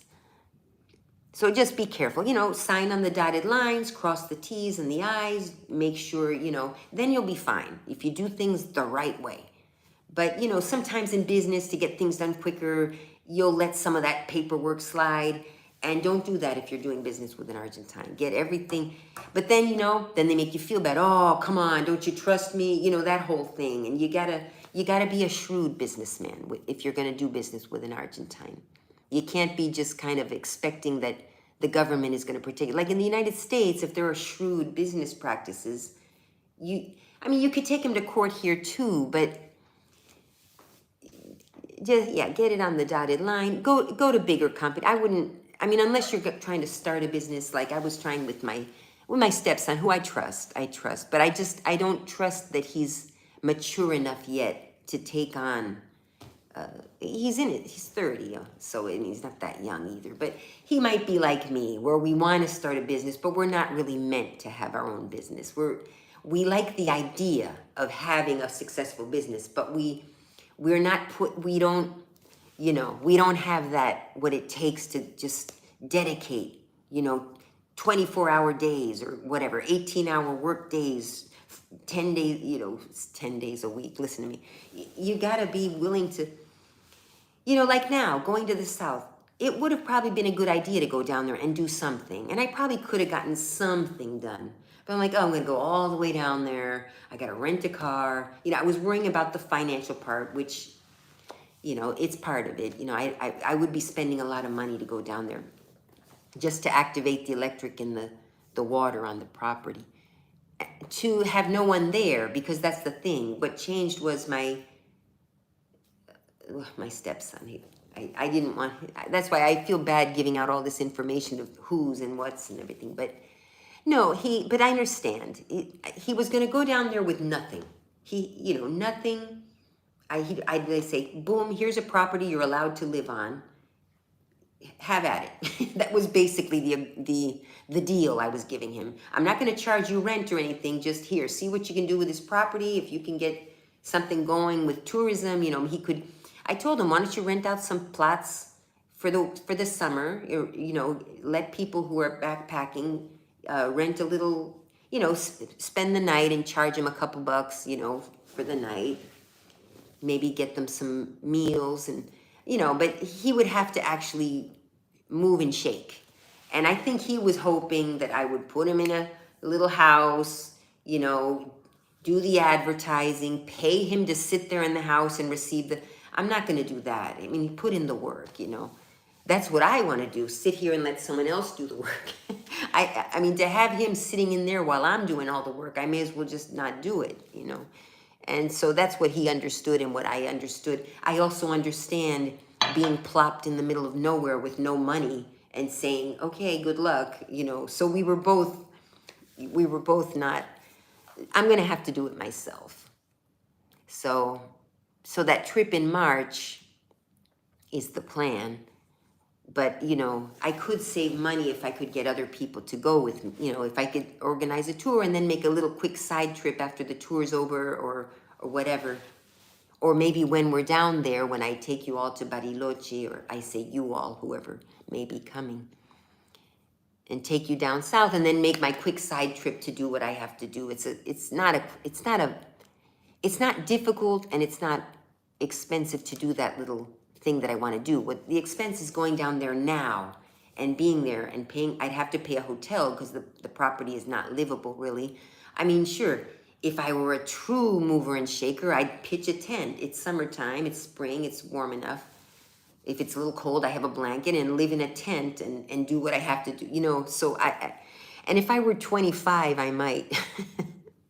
But I cannot see myself staying in a tent. It was enough I stayed in a hostel. I'm just too spoiled at this age. I stayed in a hostel one time, where you share rooms. And I did it, and it was cheap. I'll give it that. And the people were nice. But I need my own private room. And then I did pay for a private room in the hostel, but I could hear all the kids, it's a lot of young people in there, the kids yelling and laughing and enjoying themselves, which is what you do when you're 25. But at 60, at 8 o'clock, I want to be in bed and I want them to be quiet. And so I would have to stay in a hotel. I wouldn't have been able to stay in a hostel. And I don't know. So anyway, good morning. Oh, hello, Buffalo Estate. I'm glad you came on. I figured you'd be asleep. I'm going to go to the planetarium today one of the things I read about it is that the architecture there is fascinating. So I wasn't going to go at all, but then I read the review this morning on Google, and I said, oh, okay, well, why don't I go have a look at it? And it's something I can see and then suggest to people if they come here. So I am going to do the blog that Jalissa has shown interest in. So yeah, the blog, just every day, even from this trip, I've done a few things. Just, oh, I did this, you can go here. Maybe do a map of your own tour, like if you're not on a tour with me, but on your own, do a map of what you can do. Okay, on Monday, you could visit this, this, and this, because they're all in the same area, and then Tuesday, you could try that. I want to find a good tango show. I could go to a tango show before I leave, see if I find a good one. Because the one I found, it was good show, but there was no fire exit. So I'm not going to suggest something that's unsafe. Oh, I'm going to cough one day. Excuse me.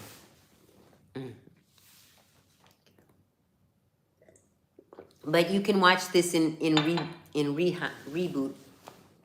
It takes a long time to upload after a live, especially if the live gets as long as this one. This one's 90 minutes. The one yesterday was like almost 3 hours. I notice it takes a long time to process after the live is over. So you'll probably be able to see this one tomorrow or the next day. Tomorrow, probably. Because if I click off soon, which I'm going to do, it's 9. Okay, I'll leave here at 10. I have time, but I should do other stuff. Then it takes a while to process. In the tour list. Oh, Hotel Bisonte. It's just a few blocks from here. The Bisonte Hotel on Libertad. Bisonte means bison. The buffalo, like the bison in English. Bisonte Hotel. Bisonte. I've stayed there, and it's reasonably priced, and it's an excellent location, and it's a nice, clean hotel, it's not a 5-star hotel. They give you breakfast, and if you get overlooking the park like I did, that was nice.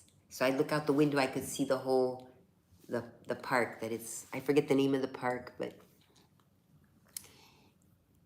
so there's that one. Then the Hilton, of course, is a safe bet, but I would stay in the Hotel Bisonte. Can I type on the chat? Let me see. I don't think on the phone I can type in the chat. On the pin report, no. Yeah, I don't know how to type in the chat from the phone. I can do it when I'm doing a live on the computer, but I don't see how to do it here. Oh, I can flip this around so you could see the other. Oh, that's good. At least I could do that here on the live. I can't do it when I'm filming, when I'm actually filming, but it's not live, but I can do it on the live. That's good to know. Yeah, Bisonte. You want me to write it down and hold it up? I can write it. Bisonte. Bisonte.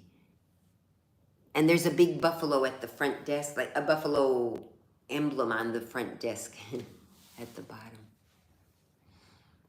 Mm-hmm.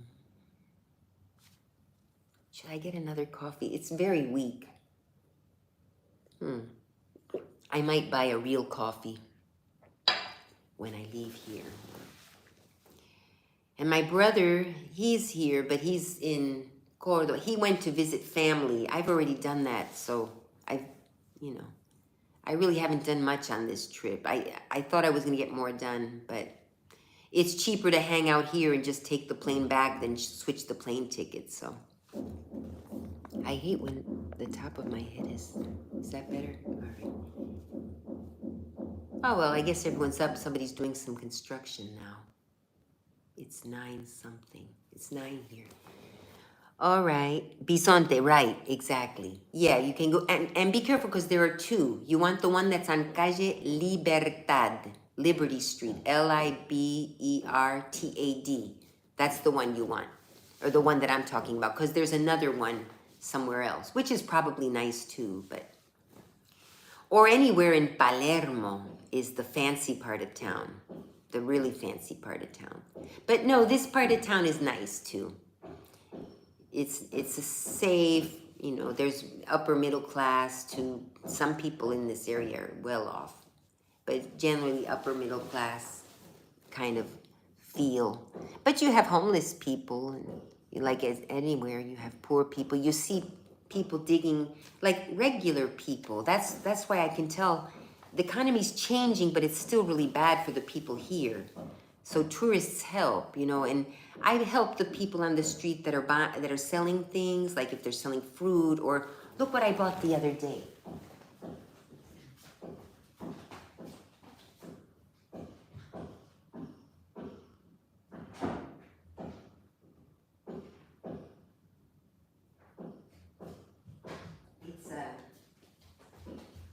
And I'm sure it's not difficult to make, but it's a macrame cross. A man was selling these. He had like 100 of them. And he said, yeah, I make them and I dye them. He makes them out of white, this white string, and then he dyed them all different colors. I mean, you know, and he charged, I think this was 4,000 pesos, which is not even, it's not even $4. And this is handmade, and he, you know, that's how he's surviving. You know, people have to have their side hustles, or people with just dressed in like me, dressed in regular clothes, they don't look homeless, are digging in the bins for cardboard. Some of them are homeless. It's horrible what's happening, but I think things are going to change. I feel, well, the economy is stabilized, they have a new president, but you know, things don't change overnight. But the stability of the dollar is a good thing. Is bad again. It's bad for tourists, but it's not so bad because $4. All right, that's about right. $4. That's what you'd pay in the U.S. You know, for maybe 5, 6. I don't know. Maybe they charge 15. I could Google that on Etsy and see. But it's macrame. But it's not plain old. You know, it's hard. You know, he had about 100 just hanging of all different colors. And then he offered me 2 for a special price, and I just bought 1. I actually didn't have enough cash because they only take cash. Some of them will take your debit, but I wouldn't suggest that with someone on the street, even though, you know, with the phone, they can do your debit and they don't, I don't know. I guess use your judgment. I don't think they can get your information if you do a debit card on the street. But I don't know, I guess I'd be a little worried, people around, someone grab it, you know. You never know, even though it's a safe neighborhood, like I said, but you never know. The safe neighborhoods or the nice neighborhoods is where if I were a burglar, that's where I would go to try to find someone to rob, in the nice neighborhood. So anyway, it's just beautiful. The cross, it's a cross. I don't know how he made that cross. I'm going to look it up because now I want to make some. Can you see? I got the burgundy one. There was pink, there was white, there was yellow, there was green, every color you want, blue. I just thought, oh, this one, because especially people who do the rosary, which I really don't do, you know, you got to keep going like this and touching them. If I would have gotten a white one or a light colored one, it gets dirty very quickly. Even though you could wash your hands before doing it, but no, I just thought it was so beautiful. And in the sunlight, the colors were very bright. So I asked him a little bit how he did it. I mean, I know it's macrame.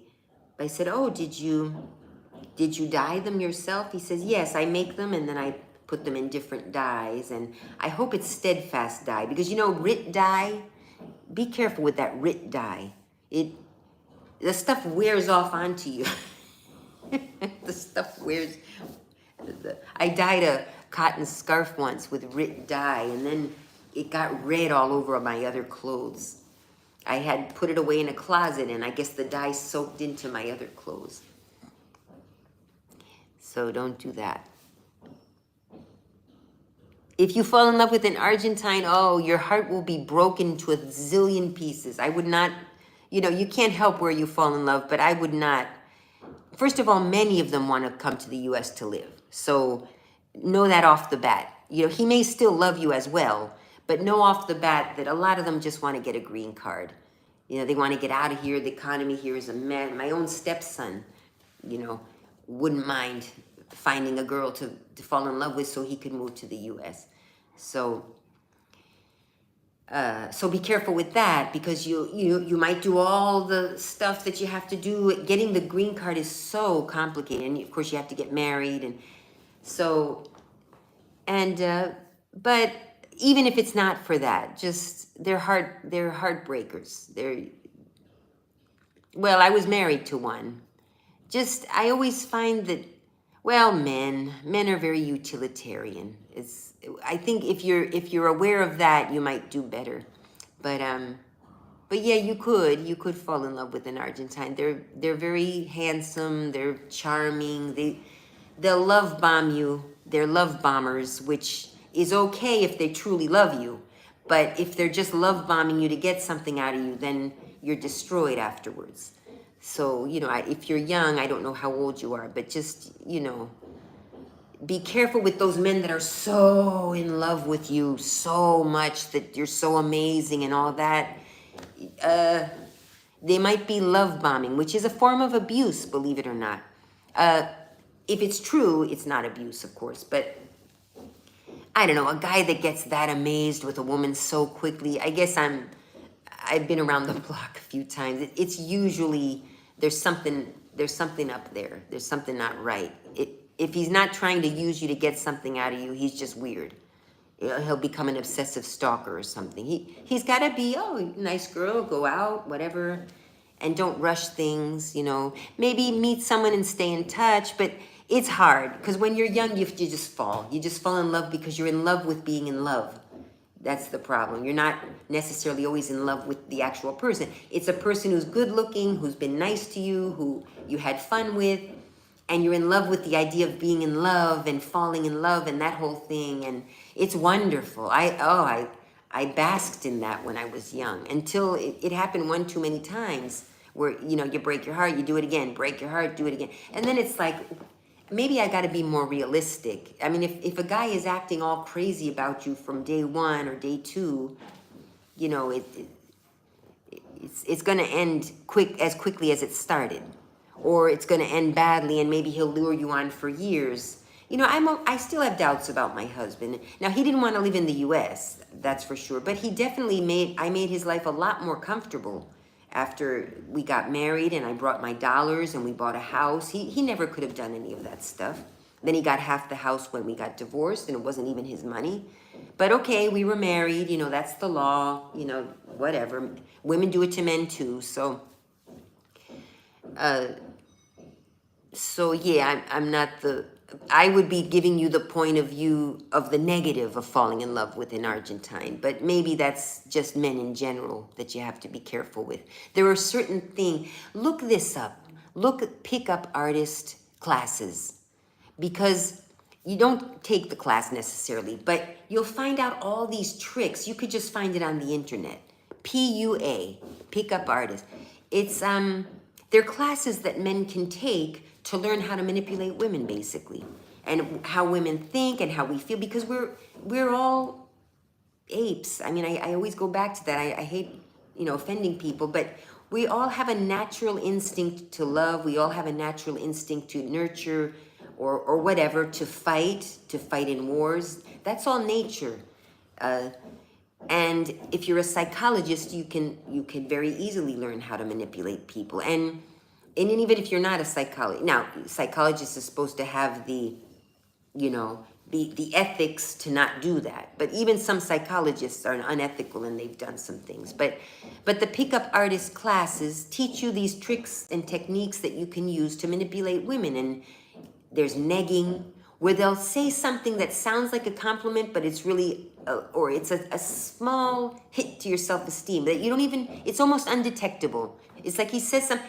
Anytime a guy says something to you, that, listen to that instinct. Women don't listen. We're like, oh, he's such a nice guy. You ignore that because you want to still be in love with him. Those little comments that make you feel a little bit less, that you barely detectable, and then you let it slide as a joke, you know, because sometimes it'll be hidden in a joke. And just be careful. Sometimes it's a joke because see, that's the thing. You got to learn also to, and with age, I've learned it. Unfortunately, all bitter and used up by now. But you have to learn to know the difference, or just put it in your little checkbook of, oh, he did that, checkbook. Don't say it to him openly, but oh, he did that. Oh, he negged me. Oh, there's another one. Oh, there's another one. Just keep it in your little back of your mind or in a little checkbook or something. It can be an actual, on paper. Or one is love bombing, where you're the most amazing woman I've ever met. My gosh, this is just, you're so incredible. All that stuff which you want to hear, and he makes you feel that way. And then it's to get something out of you, or maybe it's just to get sex, nothing more. That's men around the world. And then once, he gets it a couple of times, it's like, what are you talking about? Well, it was just a fling. That's happened to me, where I was made to feel like I was the most amazing woman he's ever met. And then, of course, you fall quickly when you're young, too quickly. And then it's like, what are you talking about? We just had fun. He acted like he hadn't said all that stuff. And men do that, but it's not just me that they do it to. That's one of the tricks in the Pickup Artist book. Narcissistic, but that's why the men that are going to hurt you most are the ones that don't look like they would. Sometimes the men that are unpleasant up front, at least you know what you're getting into. So, and it can't get any worse. That's at the point that I am. If I were ever to, I really doubt I'll ever fall in love again. I'm just too, I'm just being honest. I really have no desire. You kind of, I guess once you've experienced the bad side of it, and it goes back to being more selective when you're young. So you don't get used up because then your self-esteem goes down with that guy. And sometimes what women will try to quickly find another guy to make her feel better because of the other guy. I've seen it in high school. It's so sad, where a guy will use a girl, and then whatever. And then the best friend will come in. Oh, he's a jerk. I can't believe he did that to you, man. You're such an awesome. And then he'll do it to you. And the girl is so messed up, and, it's just so. Yeah, and maybe the girl will kind of get with him in part out of revenge, maybe a little bit. And then he'll do the same thing to you. So you gotta when you're hurt, the last thing you need is a man to make you feel better. Go with your girlfriends, go with a gay man. You can go with a gay man, they'll be safe.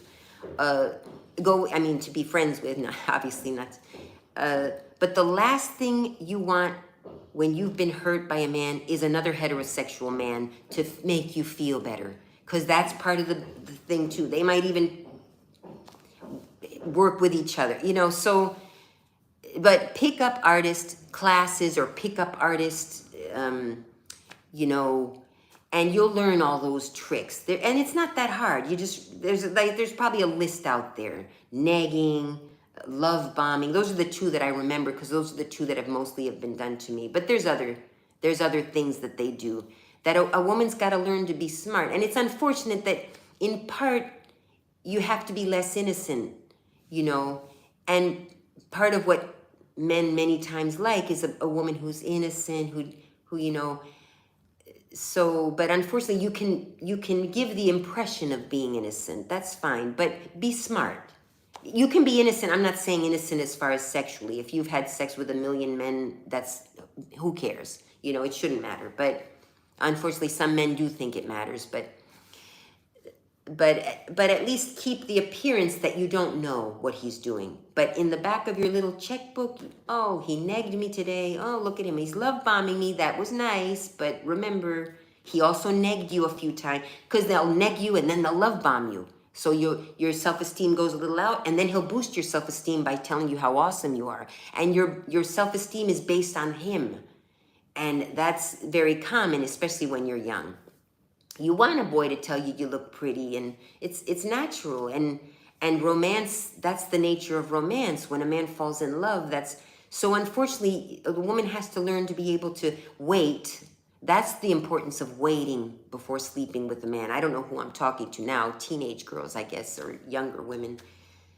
make him wait. And if he doesn't feel like waiting, then he's as awesome as he is, as wonderful as he says you are, and as amazing you are. But, you know, and as much as you feel like doing it even, be smart and don't let yourself fall so quickly. And be nice, you know. And again, I'm not the best one to be giving advice. I'm a good person to give advice of what not to do. And sleeping with the man too early is definitely one of those things you should not do. You know, and people told me that before I ever did it. And then I ended up sleeping with a man too early. And what happened, they said what happened did happen. And oh no, he's so nice. He would never do that. He's a family friend. Of course, he would never do that where our families know each other. No, it doesn't matter. It doesn't matter. That was the one. It was a family friend who I trusted because of that, because our families, we grew up together. He was a little older, but our families, we would go over to each other's house. The kids would all play with each other. You know, we were family friends. We had, you know, his parents died and my parents are old now. And so we lost touch, but it was still, all those memories were there. And I said, oh, he would never disrespect my parents like that, doing that to me. So I felt very quickly with that one because I trusted him because of the family connection that I thought was so important. Well, maybe it was, but to him, apparently it wasn't. So, you know, what are you talking? That was the one that, what are you talking about? It was just a fling, you know? And that one, I mean, there were a couple, never mind. I'm sharing too much here now. But anyway, yeah, the people you least expect. And then there's, I mean, the problem with men who are jackasses from the beginning is that it's hard to like them because they're idiots. But, you know, maybe if you get to know them and over time and, you know, maybe it turns out they're not as bad as you thought, but you won't be disappointed with him probably. But who knows, when you do eventually, if you did fall in love with someone like that, he'd do the same as well. So I don't know. I don't know what the solution is. I just know that other women have gotten married and found the right man. And then I know that that's me, when I have had a good man by my side, I haven't known how to appreciate them. And that could also be from the bitterness from having been with the wrong men, you know? So now I'm at a point where I know how to appreciate a good man, I think. And that would be my friend in Maryland. And he's the only one I would risk, and I've already been with him twice in my life. We've been boyfriend and girlfriend. Now we're friends again. And if he wanted to try again, I would be willing to try again. He doesn't appear to want to right now, but we're friends. I'm going to go visit him now, just as friends. And it's nice. There's no romance or anything. I go, we hang out, we have our jokes that we, you know how it is. You have certain jokes that only you two know about, and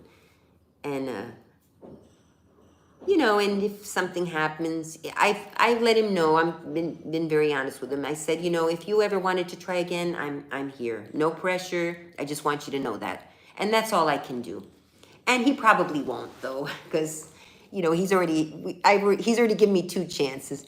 Or maybe 3rd time's a charm, I don't know. And I'm not madly head over heels in love, you know, which is a good thing. I like that because it helps me keep control of my, you know, of my emotions. Like, if he were to find someone else and fall in love and whatever, move in with someone, I would be a little bit jealous, but I wouldn't flip, you know, like I might if someone that I was like head over heels or something. So I'd be a little bummed and a little hurt that, oh, it wasn't me. But, you know, I've had my chance. So, and I'd be happy for him.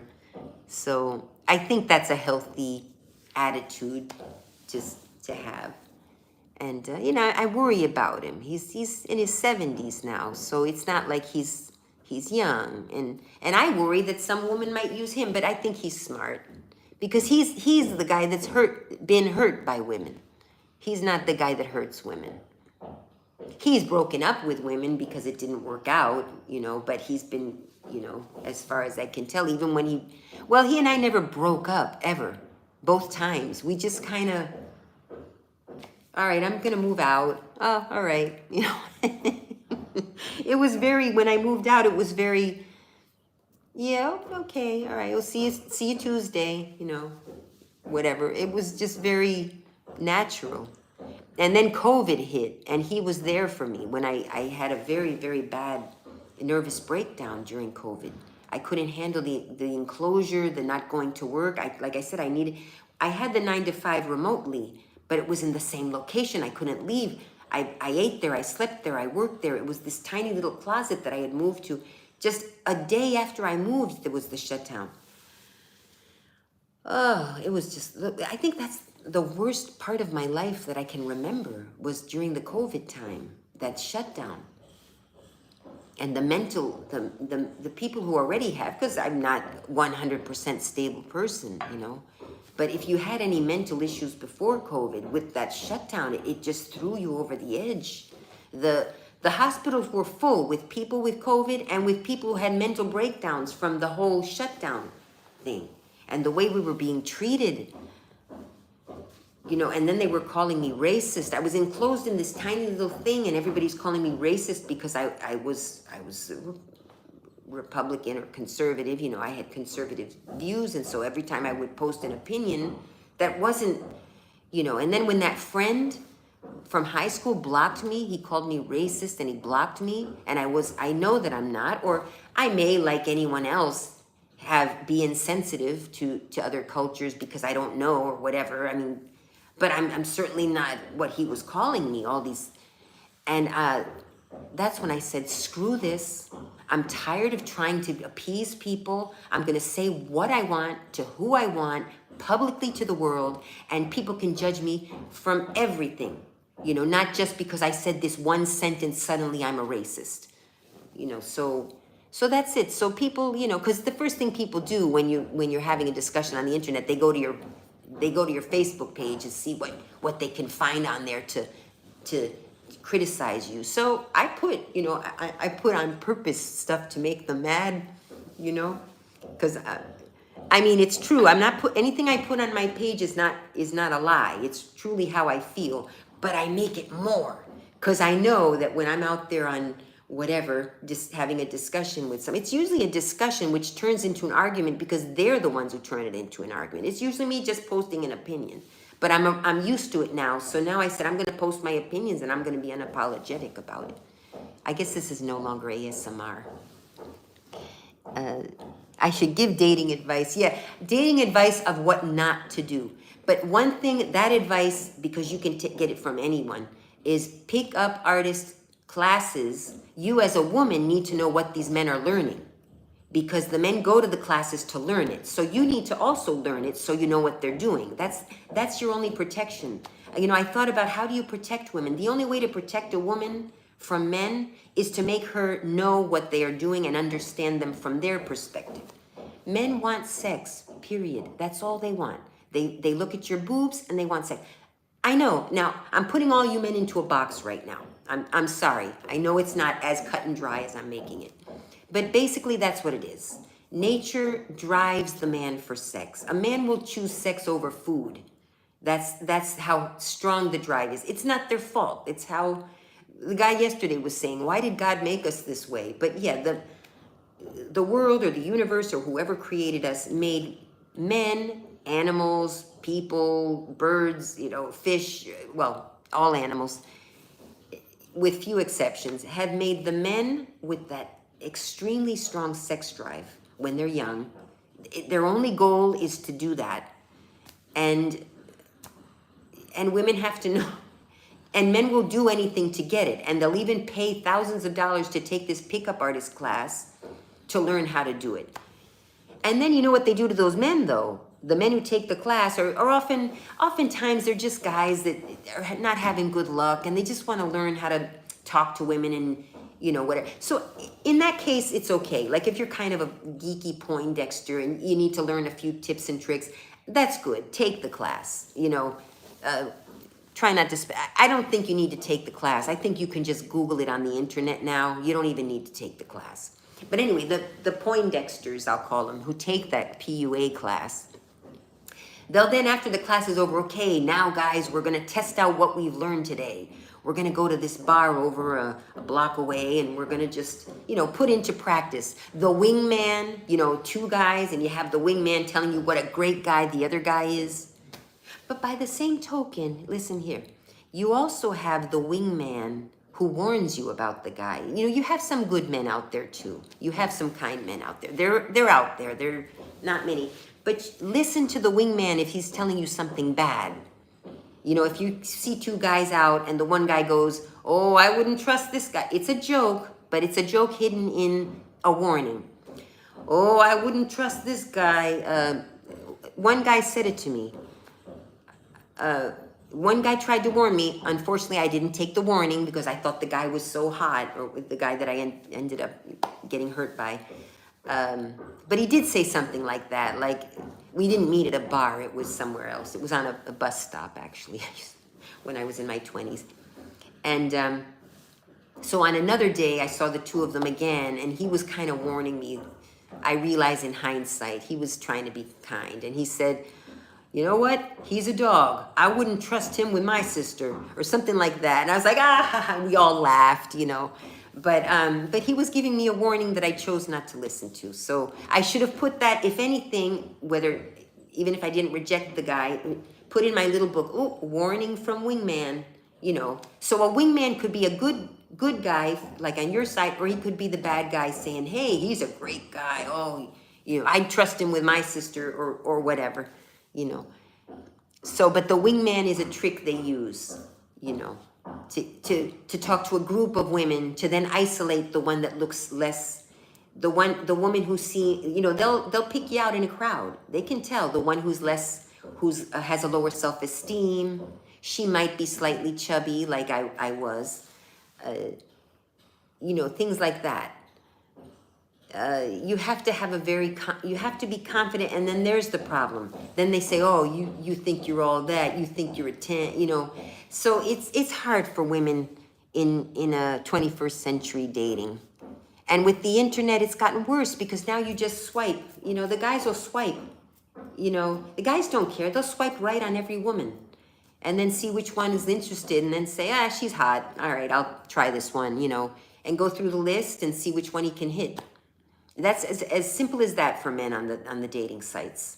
And for women, we're sitting there reading the profile and he comes from this background, and we're imagining, and we ask questions, and it's the dating, all of the dating sites, they're pickup. For men, they're pickup sites. They're not looking for a wife on there, unfortunately. Now you can still use them to go out and get dates and stuff, and they have been known to work out on occasion. They're, like I said, they're not all bad, but I think the majority of them are just any age. They could be old, they could be young. You might have luck as a young woman with an older man because you're harder to get for them, especially if they don't have money. If they have money, you're just one of a bunch of girls. But if it's a man who's average, doesn't have a lot of money, but has his own home, and he's stable, and he's older, and if you're willing to fall in love with an older man, they're usually nicer to you. They're more gentlemanly when you're young. When you're my age, they're not anymore. They'll do it for you because you're young. But when they're my age, they figure you should know better, so they just treat you the way they treat any other woman of the same age. But I told you about that. I laugh about it now, but I met on one of the dating sites a gentleman that was 10 years older than me. So I said, oh, he's 10 years older, so that's safe. I thought I was safe with him because I was young compared to him, because he was 10 years older and he was starting to bald. So I said, okay, I'll be safe with this guy. He's not going to, and he hurt me the word. Then I fell in love with him. And then he dumped me for a 30-year-old. And he got her. It was easy for him. He was not well off, but he was stable, a stable guy with a, home. And so, but I'm over it now. I'm actually over it. I really thought I'd never get over it. But I finally, I'm bummed that he didn't get his. I want him to get his, like his pain. And And maybe he did because the girl ended up getting pregnant and it turned out it wasn't his kid. Or at least now he's thinking maybe it might be, maybe it's not. But obviously if there's doubt, that means she was off with other men. So I don't know. Water under the bridge at this point. I kind of don't care. But because he's written since. He's written, and I just ignore the text. I don't block anyone. I don't block people. Because if I have to, if I don't have if I feel if I don't have the willpower to just ignore it, then I'm not over him. So, you know, he writes, I'm like, oh, delete. You know, I feel almost nothing. I'll admit, sometimes I feel a little still. All right, I'm lying a little. I do feel a teeny, but no, I'm firm. I'm, you know. And he wrote like a few weeks ago. He hasn't written since, and I hope he doesn't. I don't. And let's hope that little goes away. But I guess a part of me, but no, it's a little bit evil too.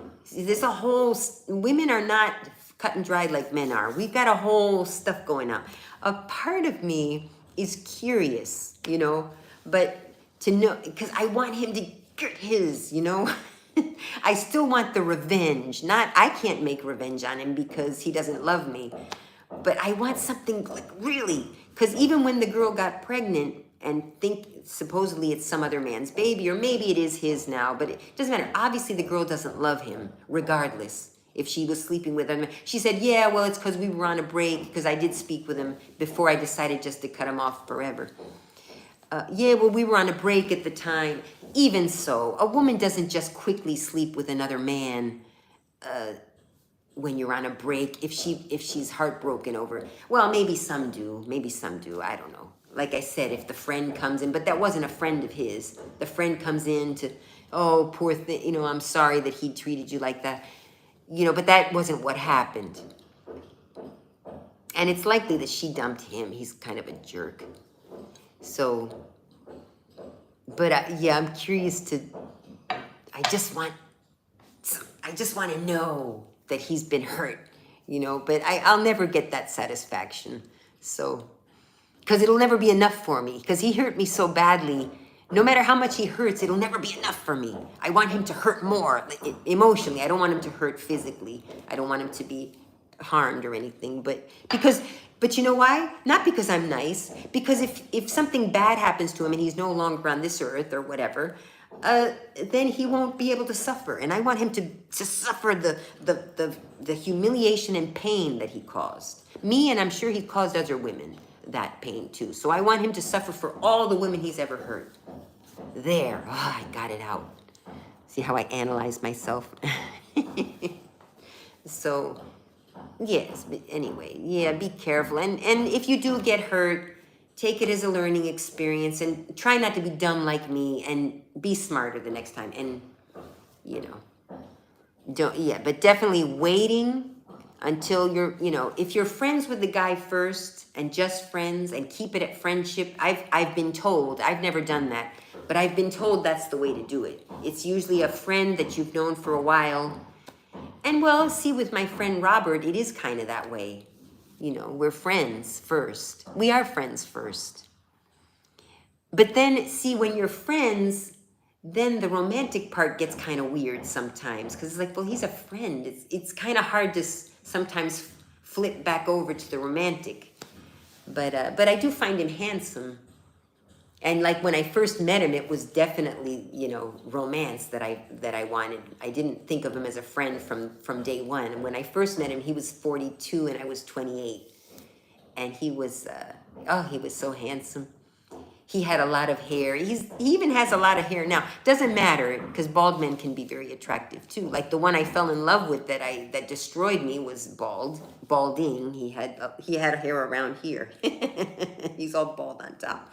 But see, and I fell in love with him. So, but you know, having hair sometimes does help, especially because he has other things that go against him. He's very short. He's 5'3".